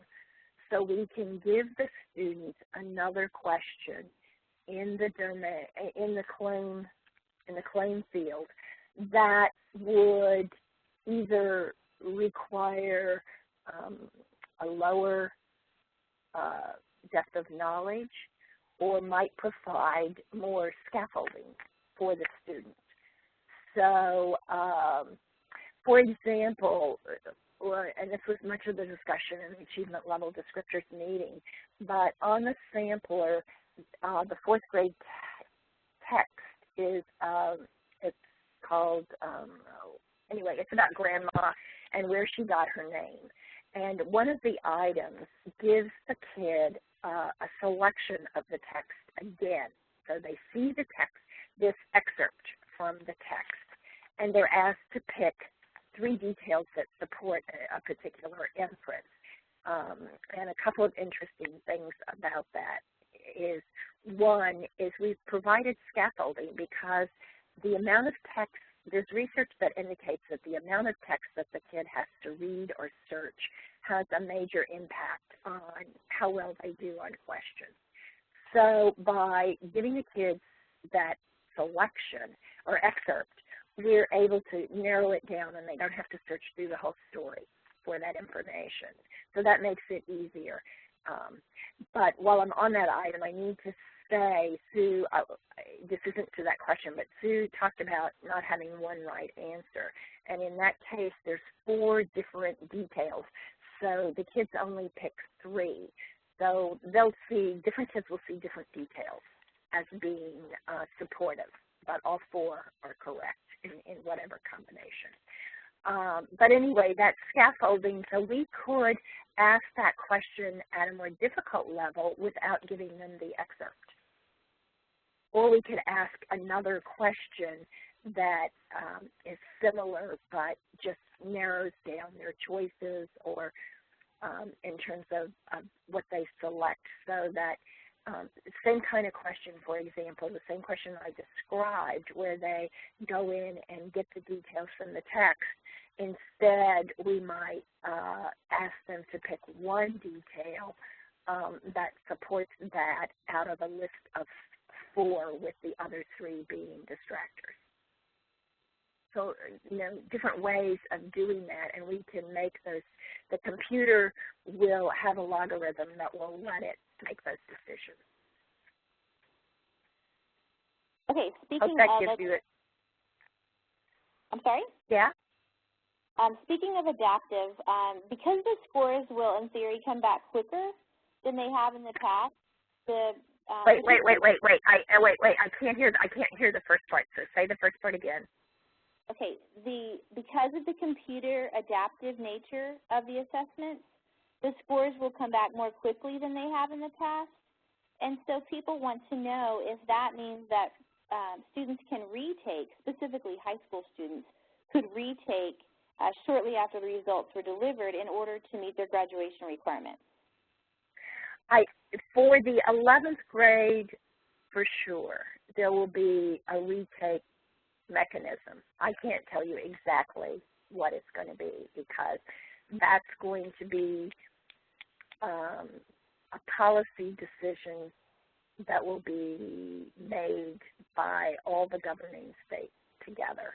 And how it works out will have to do with, the people, the executive committee and the psychometricians. So they will all be part of that decision. But there is right now a plan for some sort of retake at 11th grade for sure. Okay. And Barb, on slide 46, where the bullet said that the test was untimed, yeah. Students would like to know if that also applies to the performance task as well. Yes. Yes. So what we're doing, when we're designing the performance task, and when we talk to states about the time frame of the test, we have to give them a time frame. But the intent of the test designers and the intent of the whole process and how it's set up is that these would not be timed. But we have to give parameters so that states know what they're getting into in terms of testing time. And it's possible, I'm going to be real honest, it's possible that states may come up with their own parameters on this. But right now we're designing the tests and trying them out without time limits because because of this deep commitment to thoughtful reading and writing. Okay, we have about 1 minute, so I'm going to give you an easy-to-answer quick question. The writing samples that are with the annotations in Appendix C of the Common Core, folks are finding those very helpful, but they would like to know if there are going to be more examples put up, either by SBAC or by CCSSO, that would specifically address technical subjects. Others would be nice as well. But are there going to be more samples up for proficient level? I hope so. I think this is what I believe is going to happen, and this is not speaking from the chair of St. Peter, but basically what is in the, and we haven't set down the parameters exactly, but that kind of resource will move to the digital library that we're developing, which will have resources for teachers. And so on that digital library, we will definitely have, sample rubrics and samples of students' work with the rubrics with them and so forth. Right now, I have to say that the big push is just simply to develop the requisite number of items for the pilot test. And so we really don't, we don't have overflow of items that we can use to do that particular thing. But as we roll along and begin to develop the digital library, definitely we're going to have resources there of that particular sort. Hope that answers that. Yeah, thank you very much, Barb. Okay, now we are going to turn to Dr. Jennifer Dean to do the next presentation. Thank you, Laura.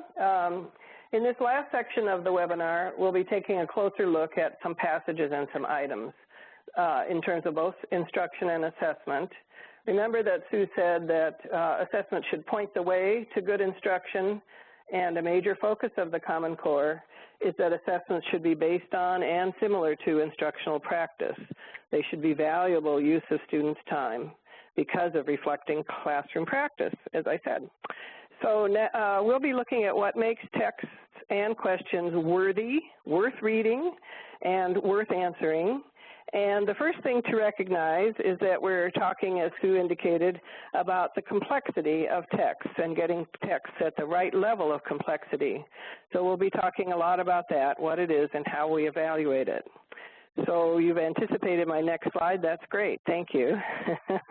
Here are our 4 objectives. We'll first look further at why a focus on complex text is important. We'll review some Common Core-based criteria for evaluating passages. We'll talk a few minutes about the relationship between texts worth reading and questions worth answering. And then we'll review some Common Core-based criteria for evaluating test questions or items. Next slide, please. And then we can go to the next slide. As Sue said earlier, writing the standards was a research-based endeavor. And the reason that text complexity is so important in standards-based assessment for both instruction and assessment is that I lost my train of thought here. So anyway, a focus on the text complexity is a major part of the shift, and it is a research-based endeavor. Next slide, please. So here are some details about the research that Sue mentioned on ACT, the ACT study. Interestingly enough, what it revealed is that the kids who got benchmark score and above, in other words, you might say who passed the ACT or met the standard for college readiness, what differentiated them from those who did not was not necessarily their ability to do higher order or critical thinking. The biggest differentiator was their ability to deal with complex texts. So that that's really what differentiated performance. And interestingly enough, those findings held for male and female students, students from all racial and ethnic groups, and students with varying incomes. That was the key differentiator. Now, I have to tell you honestly that when I read this information, I was kind of surprised because I've had many years of test development experience, and I know that questions that are more abstract or require more inference tend to be more challenging. But actually the study which is true, but the study shows that the real difference in how students perform is whether they can grapple with the most complex and more difficult texts. Next slide, please. So that if we focus our pedagogy and our assessments simply on higher order thinking, which assessment questions and teaching, we will miss some of the boat, because the study shows that text complexity is at least as important as what you can do with what you read. And as Sue has already said, there's a big gap between the complexity of what we need kids to be reading when they're ready for college and career and what they are given in our K-12 curriculum. Next slide, please. I just want to say a few words about measuring text complexity, and to do that, I want to talk a little bit about the addendum to Appendix A of the Common Core Standards, recently released this summer. It describes additional research in the area of text complexity, especially in the use of quantitative and qualitative measures. And quantitative measures of text complexity is the first way to evaluate complexity that we're going to discuss. Next slide, please.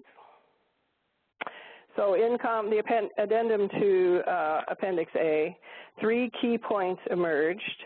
The first, Appendix A, mostly focused on lexile, and this addendum, which many of you are probably familiar with, so I'm going to go through this quickly, introduces and incorporates 7 different text complexity tools, and all of them were found to be effective in predicting student outcomes. Next slide, please. And then the recommendation emerging from this most recent research is that we use the quantitative tools to locate text within a grade band. So that's our first step in evaluating text complexity for text to be used with Common Core aligned instruction and assessment. And then we use qualitative measures to determine a specific grade within a band. And in a few minutes, we'll dig very deeply into qualitative measures that Smarter Balanced is using.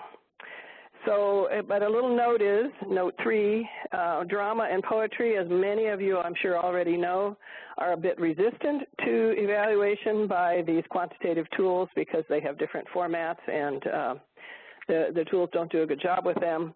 So generally on those areas, we turn to the qualitative measures alone. Next slide, please. So as I said, we look at the quantitative data and then the qualitative, and the key bullet on this slide is, remember, as Sue said, we are raising the bar, or in other words, there's a new normal, which means we do expect passages to be more challenging and than they have been in the past, in an attempt to close that gap a little bit year by year so that when students graduate, they really will be ready. Next slide, please. So that was a little bit about why it's important to think about the complexity of texts.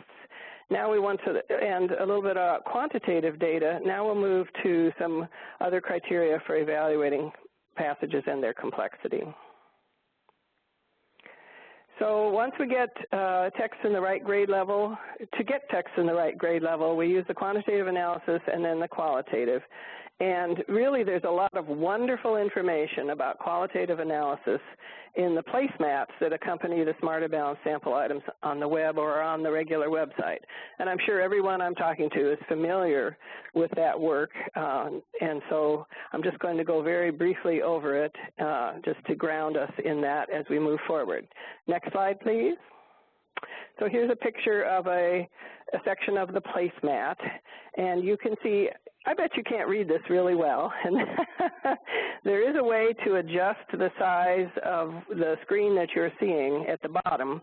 There's a % box down there, and you could make it larger, but you may not need to right this minute, because by the time you get that done, I may have whipped through this information.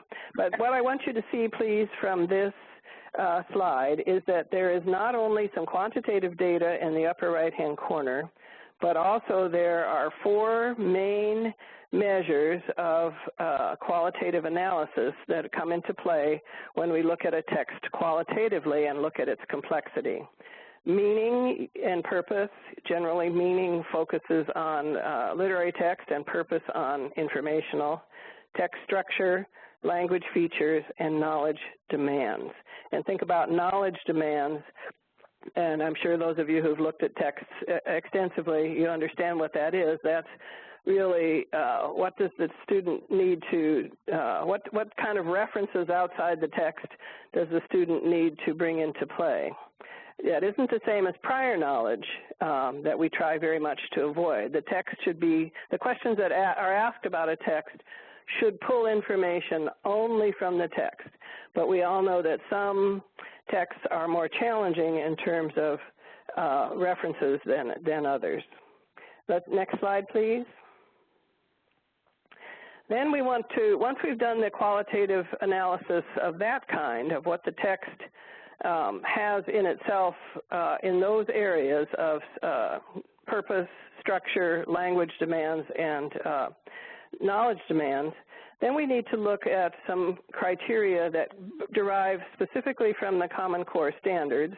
And these are things we've looked at in the past, but I think what the Common Core brings is a more rigorous emphasis on these kinds of aspects of quality. So the first one would be being worthy of close study. Again, that idea of text worth reading. So they exemplify superior professional quality literary or informational writing.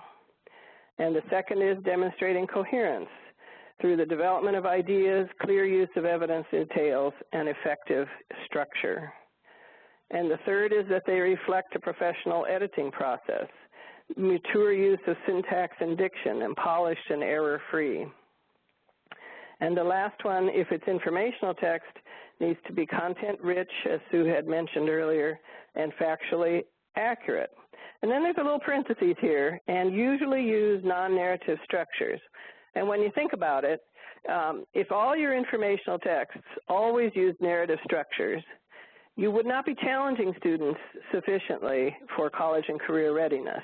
They need to learn to grapple with and master the ability to understand texts that have a wide variety of informational text structures.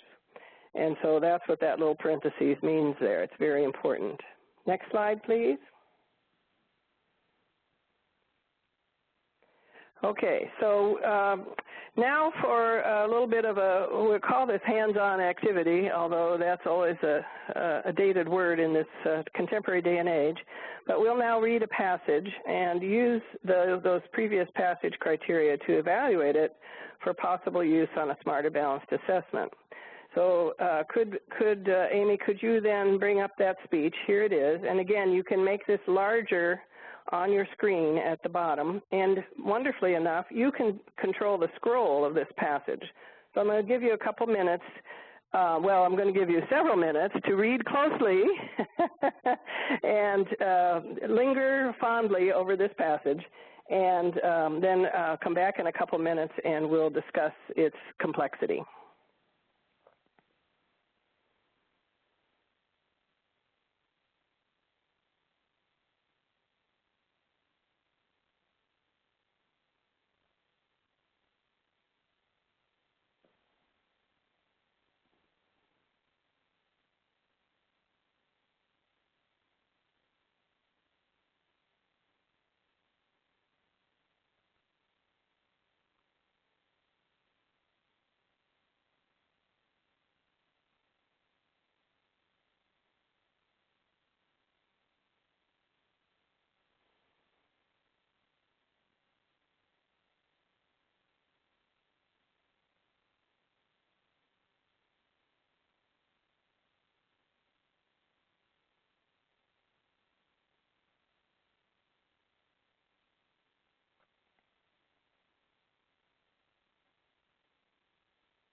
Okay, I probably am hurrying you, but I think we need to move to a discussion of the passage. I'll give you about one more minute here. Whoops, we can back up to the passage. Give about one more minute.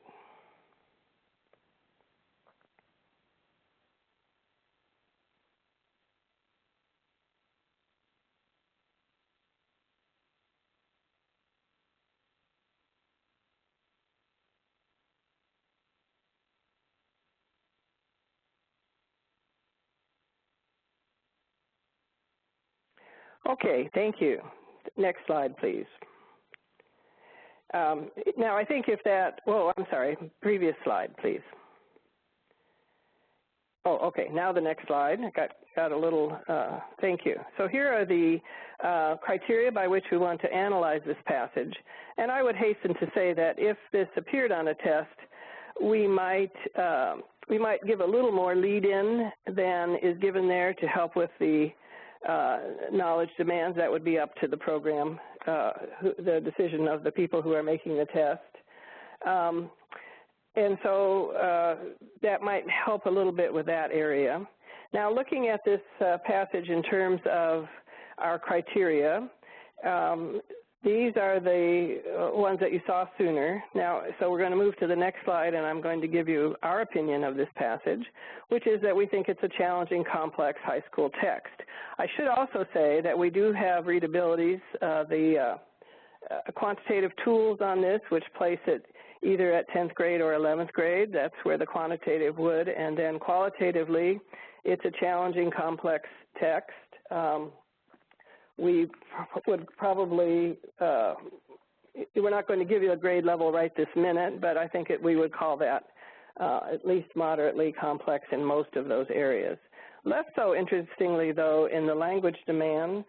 The language is deceptively simple, isn't it? And but the ideas are complex, and as is the sentence structure.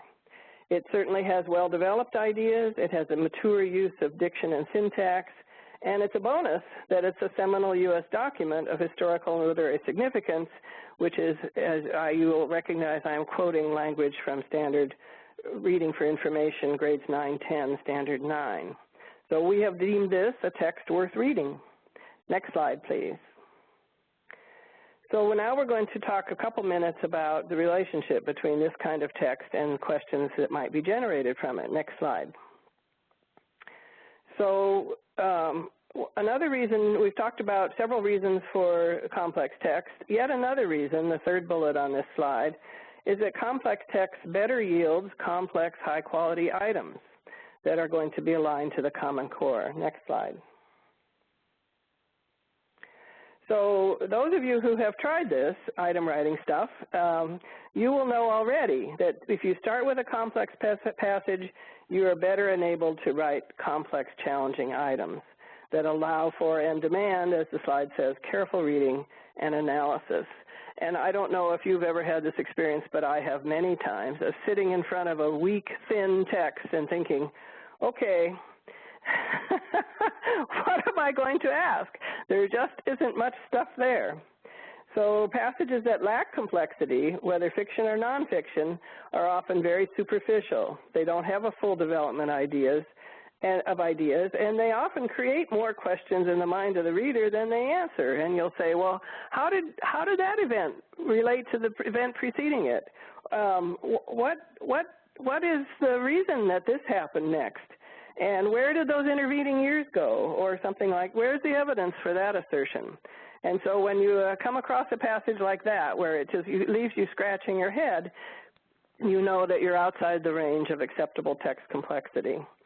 And you won't be able to get very many quality items. Next slide, please. So, as I said, generally, if passages lack full development of ideas, they will not get good Common Core aligned test questions, because those questions require students to locate and use evidence from the text. And so students won't be able to delve deeply for insights because they may not be there. And the texts do not repay close reading and analysis. And remember, as Sue said, Standard 10 should always be in play. Texts must be complex enough to support a wide range of text-dependent items. Next slide. And as I said, those of you who have written or reviewed test questions know that it's very challenging. And if you discover that your teachers or item writers are only writing limited kinds of questions, a lot of basic vocabulary questions, or what is this main idea of this paragraph and what's the main idea of that paragraph, which are good questions, but they're not should not be the full extent of the set of questions. The problem could be in the passage. The text may not have the complexity that is required for strong test questions. Next slide, please. Okay, now we're going to look at a couple of test questions in the next slide. So we've looked at criteria for evaluating texts that were based on the Common Core standards, and now we want to look at a few criteria for test questions. You've noticed that I've been using the term items. That's jargon in the industry, but I'm sure you've all figured out that test questions is what I was talking about. So next slide, yes. So here are some basic requirements, criteria that we should be looking at as we evaluate questions in our lives in whatever role we are playing. These will come as no big surprise to you because they are all reflective of things that both Sue and Barb have said already in this webinar. So of course, these questions should require close reading of a text. And sometimes that close reading can be focused on a small section of text, and many times also it will be focused across the text. Or as Barb said with that nice sample item on Grandma Ruth and how she got her name that's on the Smarter Balanced website, that focuses, that first question I think it is, focuses on a subset of the text. And all of those are good things. So close reading doesn't necessarily mean that you have to incorporate the whole text into your item every time you write one, but it does mean that you would not always have test questions that focus just on little tiny parts of the text. And the second bullet, again, would come to no surprise to any of you, that require use of evidence from the text to respond to the question. And here, very often, we'll be asking students to cite specific evidence. And that question that on Grandma Ruth says, give us 3 pieces of evidence from this excerpt that show Naomi, I think her name is, that she was worried. And so there are 3 sentences or phrases in that text that prove that are good evidence that she was worried. And so that's a good example of using evidence from the text.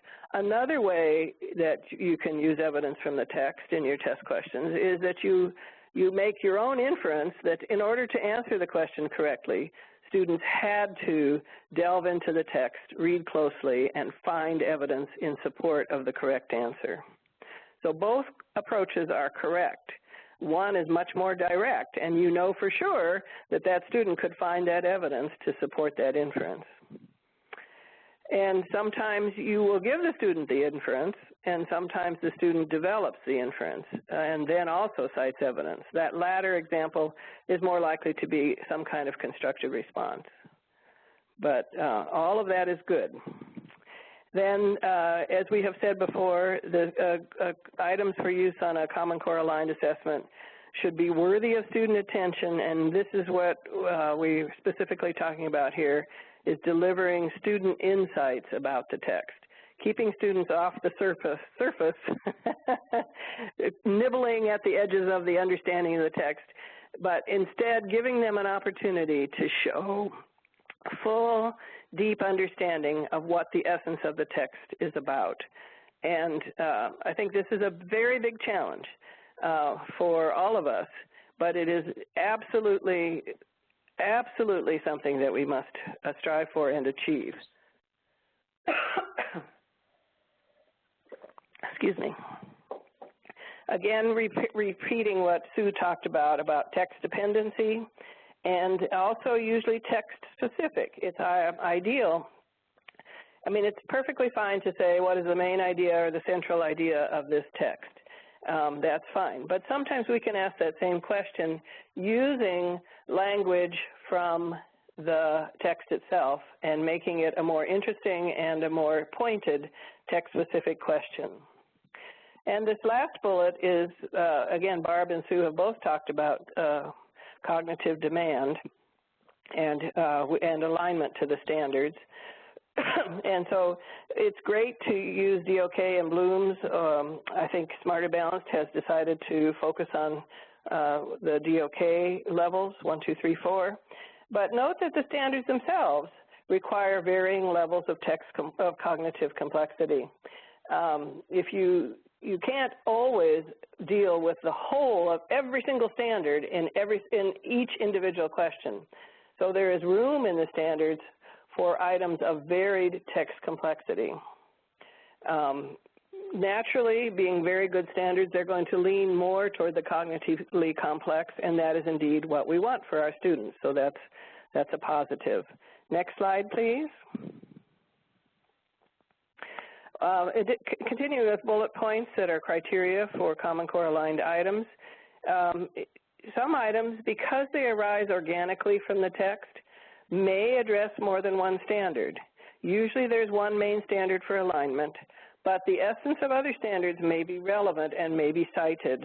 Remember that standards 1 and 10 are always in play, and for Smarter Balanced, they have under a single claim, there could be possibly a primary and secondary target. Barb, you're going to have to speak to that because I'm not sure that what the mechanism is going to be to allow for that, and I think you have hit the nail on the head when you've talked about when you name your target, you also look at the standard that underlies it and make sure that you're aligned all the way through the hierarchy of standards.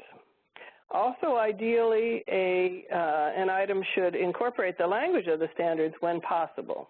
And there are times when the language is perhaps too difficult for our third graders and other elementary kids, but we do need to look judiciously to see if we can use the language of the standards to help kids understand what the questions are asking.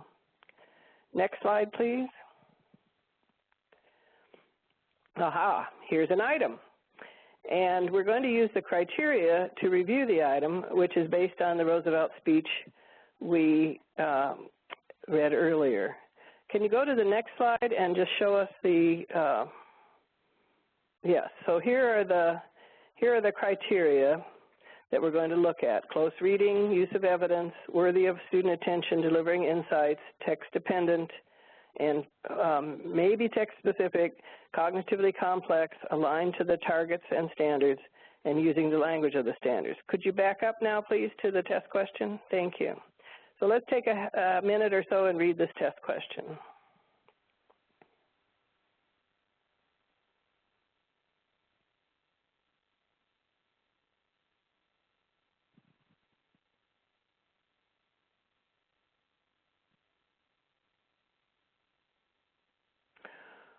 Okay, now I have to tell you that we like this test question. It's not perfect probably, and you know, just once before I retire, I want to give a test question to a group of people and have them all say, oh, wow, that's perfect. But that seldom happens. We can always fix test questions, and we all know that. But taking this as an illustrative example, you can see that what we've done here is try to approach the Common Core standard that calls for showing how one piece of a text, a sentence or a paragraph, relates to the structure and the focus and the central idea of the text as a whole. So what we have here, we've asked about the incident of someone beating up a labor organizer, and we've asked students to relate that incident to what is the central idea. And her main message, one of her main messages is, we always have to keep working to protect people's rights. And you saw that when you read the passage itself. It's an almost impassioned plea for, please keep alert, keep vigilant, keep working, keep protecting, keep moving forward to greater and greater democracy. And then the distractors come from the passage, and here we're inferring, aren't we, that the students have used evidence from the text to garner what is the main idea. We could have asked a different question and had students actually, as I described with the Grandma Ruth question, actually pinpoint evidence in the text. Both approaches are entirely good. Next slide, please. So as we said, we've looked at those. Next slide, please. And so we believe that this item fares well based on the criteria. It requires close reading, be hard to guess, and the distractors tend to echo other parts of the text, so seem to be plausible and inviting. As I said before, we have made the inference that you couldn't determine the idea just by central idea without using textual evidence. We believe it's worthy of student attention. It's a seminal document, and understanding her message and what she had to say is important. It's content-rich in that respect, as Sue has referred to, and Barb. And it is also an item that is text-dependent and text-specific. They've got to read the passage to get the right answer. Next slide, please. Also, as you've noticed, the item is cognitively complex. And here are the standards I was summarizing earlier. Of course, standard 1 is always in play, citing evidence to support analysis of what the text says explicitly. Here, they're not citing evidence, but they're using it. And then looking for what the central idea is, and then how an author's ideas and claims are developed and refined by particular sentences or other sections of text. So all of these would fall into the smarter balanced reading claim. Next slide, please. Now here's another item, which is also based on the Roosevelt speech, and it asks what idea is shown by the incident of someone beating up a labor organizer. So on its surface, it's very much similar to the other question because it's about the labor organizer and the beating. And the correct answer is people are taking the law into their own hands. And the other 3 answer choices do have some relationship to information in the text. But we'll move on to the next slide. We don't like this item because we don't think it requires close reading of the text. It doesn't have a big insight that students deliver about the text, and it's cognitively rather simple. And if, Amy, you could go back to the speech, if you can, you can see that the second paragraph, what the students can do to answer this question is really just match one sentence in the text to the answer to the question. So it's a case where, it's line 2 of the second paragraph, a case where someone had taken the law into his own hands and beaten up a labor organizer. So now if we can go back to the test question, back one more slide, you can see that that's exactly a matching exercise to get the right answer. So this is a little bit about what color was the raincoat. It was orange that Sue had mentioned about, and what Barb also mentioned about surface questions. It's a little more sophisticated looking example, but when you analyze it, it's really very much just a matching exercise. It does not require close reading. Okay, I think we need to move through a couple of slides here. Yeah, okay, one more slide, please. And I think I've already mentioned that it's not very cognitively complex, so it doesn't align. Next slide, please. How about that? Well, I think we're ready. We have about 20 minutes for questions and answers, and I believe we do have a lot of questions, so that's probably good. And Laura, do you want to take over and give us the questions?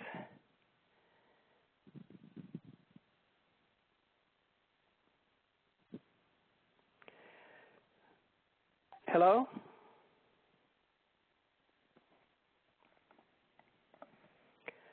Amy, is Laura not available? I believe Laura's still on the line. Laura, are you available to support the Q&A? Okay.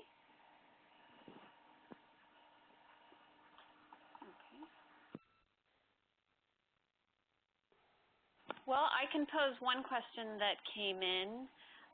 Will students be allowed to use dictionaries to discover the meaning of unfamiliar words in order to get to definitive meaning not able to be extrapolated from context clues?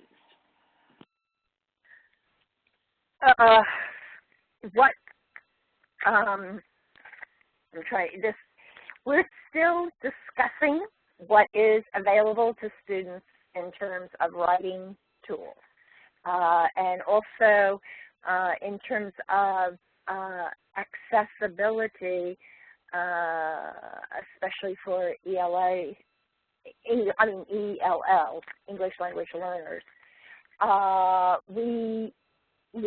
We're still discussing what we can deliver via computer, what else might be available, but we have been discussing definitely having a glossary of some sort for, especially for ELL students. Okay, I'm back. I don't know why, but the unmute wouldn't work, but I'm unmuted. There was a question that came in actually from several folks.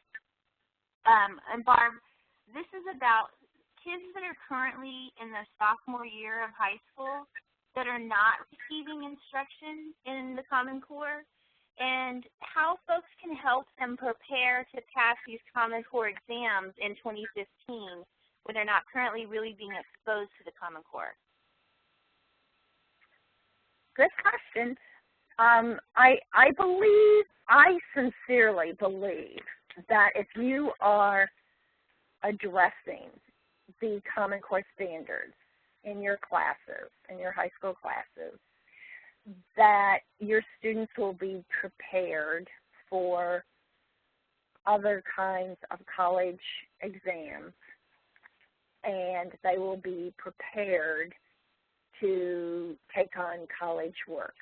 I think that if you look at the anchor standards, and then you look, and soon we're going to have the descriptors of what 11th graders look like when they're proficient, I think that if you stick to those as your guides, I think the students would be prepared by the time they finish 11th grade or 12th grade to handle college work in terms of reading the college text, doing the math that's required in college math courses for entrance level courses, and doing the reading and writing in entrance level college courses in other domains. And we're still struggling with exactly what that means. But essentially being able to read a college level informational text in let's say a college history class, and being able to respond to it in writing that can address the requirements of the writing.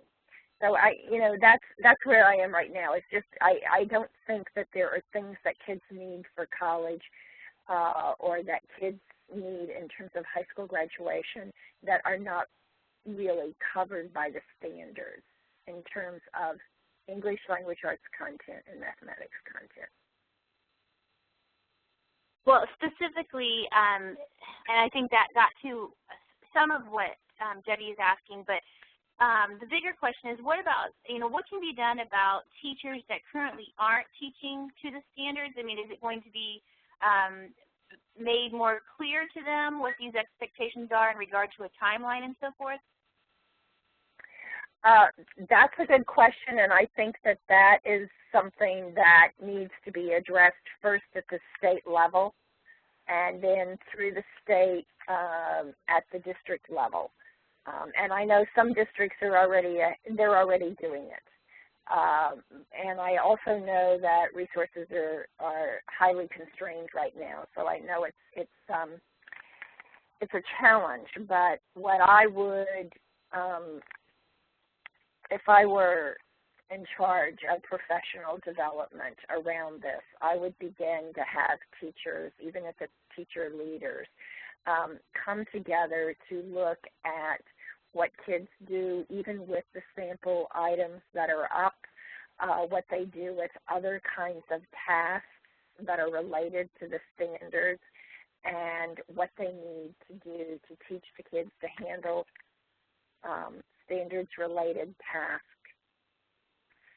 so that they demonstrate they are proficient in those standards. So as they think about things for kids to do, and we all do as teachers, I would suggest that they look at the standards first, and then they can look at the targets for grade 11, knowing that they're aiming in that direction, and think of tasks that capture those targets, and begin to develop the class assignments around those tasks. And certainly, I think definitely the guidelines of text worth reading are important. Although I tend to believe that in a classroom, teachers, for the most part, do select text worth reading unless they have some sort of anthology that they're tied to. I don't know if that still answers it. I don't know what else to say right now. I can tell you that, you know, the digital library will eventually be available, but it's not going to be available in the next couple of months. Okay, and I think that gave folks some ideas of avenues to pursue, so thank you. And since we're talking about high school at this point, it leads to another question, which is the standards are currently clustered by grade band. So, for example, it's grade band 11, 12. And at the end of course tests in various states occur in 11th grade. So the participants would like to know if there's a way to distinguish between what's appropriate for grade 11 and the end of course test versus what really is more of a push for grade 12. What the main thing, and this may not be a satisfactory answer, and Sue or Jennifer may want to chime in on this one too, but remember that part of the design of the standards is not, underlying it is a notion that developing proficiency in English language arts is not just about layering on little specific skills, You know, it's not a bunch of enabling skills. What it really is having major skill sets that you can apply to increasingly complex text. So when you talk about the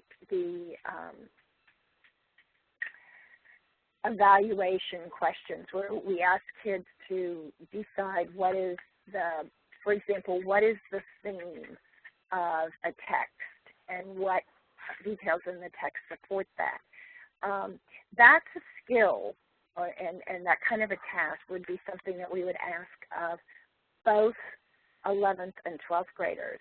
But the biggest difference would be that it would lie in the complexity of the text and the concepts in the text, the abstraction that is necessary to do that kind of activity, and the generalization and sort of tying across the text that would be involved. So the differences are really, for the most part, in terms of just honing your skills. There are people who can talk, or excuse me, let me try to articulate this well. There are people who can speak correctly and address a topic. And then there are levels of eloquence as you address that topic. And for me, if I were a teacher, I would be, trying to move the students beyond that ability to sort of correctly address the topic to additional eloquence, to additional, when we talk about command of the language. So in writing, I want to see a growing command of the language, a growing sensitivity to your audience and to your word choices and how you organize your pieces. And in reading, I would expect, again, a deepening sensitivity to underlying themes and ideas in a text. I don't know if that makes sense or not, but it's really not about different skills. It lies in the quality of the text that we ask kids to read and produce. Okay, great. Thank you. Hey, still on high school, lots of questions about high school. Barb, can you confirm that there is, in fact, not going to be a summative test for 9th and 10th? And if that's true, offer an explanation as to why. Right now, I cannot give you a final decision on that. I think certainly there will be online resources. Exactly where we are, I don't know. But a large part of that decision will have to do with available resources. Okay, and that leads to kind of a second question that was related, which was if you know anything about the federal intent, if there's a federal intent to in fact require more than one summative assessment in the high school band? I don't know anything about it. Okay. We'll move on to an easier question. This is about performance tasks, so we're circling back to one of your earlier points. And the question is, if students are going to receive their performance tasks based on the results of their computer adaptive component. So if they did super well on their computer adaptive, will they be routed to a harder performance task? Or will all students receive performance tasks of the same difficulty? That's an absolutely terrific question. And I'm going to take it back to some people who make the decisions because I really don't know. This is my my informed hypothesis, and that is that it will not be a computer adaptive piece because I'm not sure that we'll have that many possibilities. But I don't know. I just don't know for sure whether we'll do that or not. Since we're still looking at the platforms and all the decisions around the computer adaptive aspects, I can't say, but in the best of all worlds, it certainly would happen. Okay, thank you. So stay tuned. Still on performance tasks, the question is specifically now about the elementary grades, 3rd through 5th, and what the expectations are for typing for those kids. Do you know much about that at this point?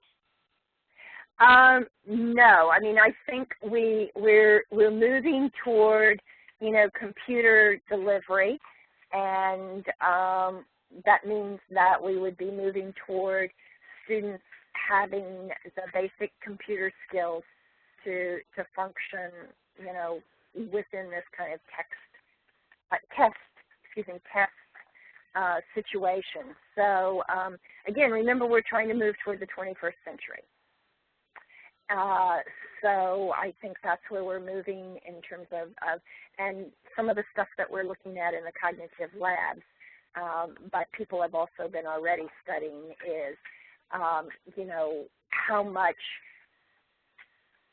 let me see if I can articulate this well, to see what type of differences there are when students provide their answer by typing on a computer versus writing it.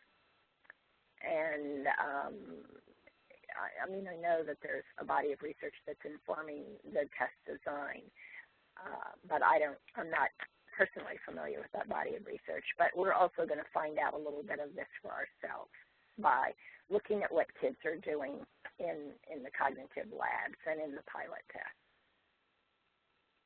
It's a good question, but I know the question that comes with it always is we have kids who don't have access to computers, and is this going to be a case of the kids who have computers at home being able to outshine the kids who don't?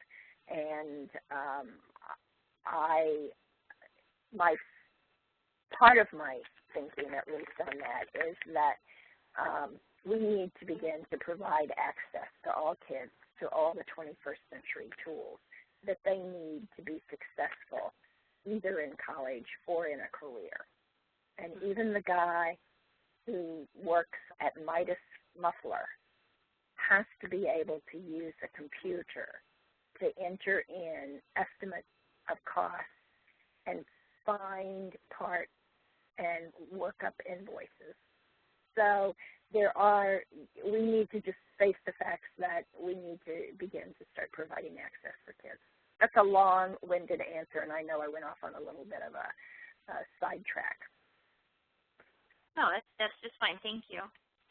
And you did just mention the cognitive labs and pilots and so forth. So that leads to the next question, which is, How are the pilot schools being selected? Is it random, or can schools sign up?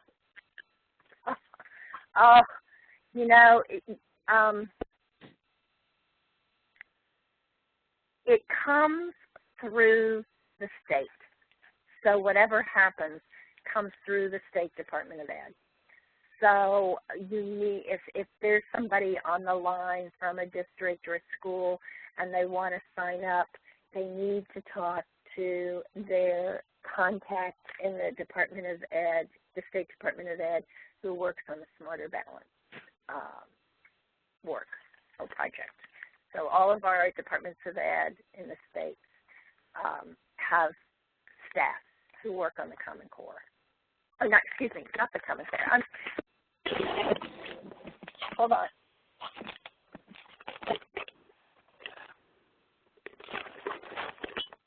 Excuse me, I dropped the phone. The people who work on Smarter Balance. So we have contact people in the states who work on Smarter Balance, and those are the people that if the question is coming from a district or a school person, that's who you need to go to. Okay, thank you. Now, the next question is very standard specific, and this is about 11th and 12th grade standards that deal with American Lit, and the participant would like to know where British literature might be assessed. You want to know where it might be assessed, or where does it fit in the standards? So is this a Barb Kapinus question or a Sue or Jennifer question? I think this is a Sue or Jennifer question. Sounds good to me. I think that the 11th and 12th grade standards do emphasize American literature or seminal U.S. texts, Reading for Information Standard 8. But I think there's plenty of room for students to, and also Standard 9, foundational U.S. documents of historical and literary significance. But there is plenty of room within the standards to have whatever kind of curriculum is desired by a district or a school or a teacher. So there is a requirement at each of those grades for some focus on those American pieces of literature. But there is not a requirement that that is the sole focus. Okay, great. That helps an awful lot.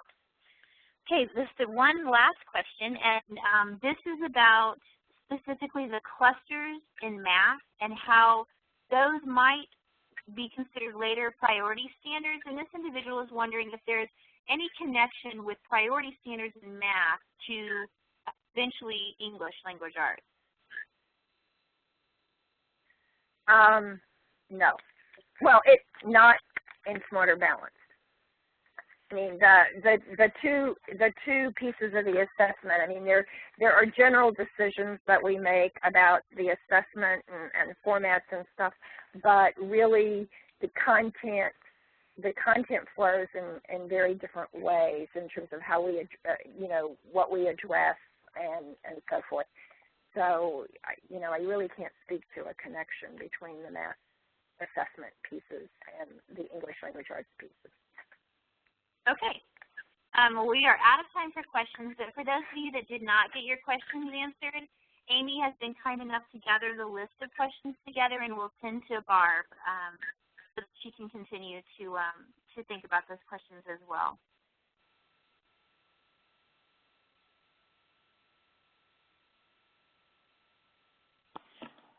All right. Well, thank you so much. Thank you, everybody. Thank you. This is Barb, and I thank everybody that hung in there for the entire time.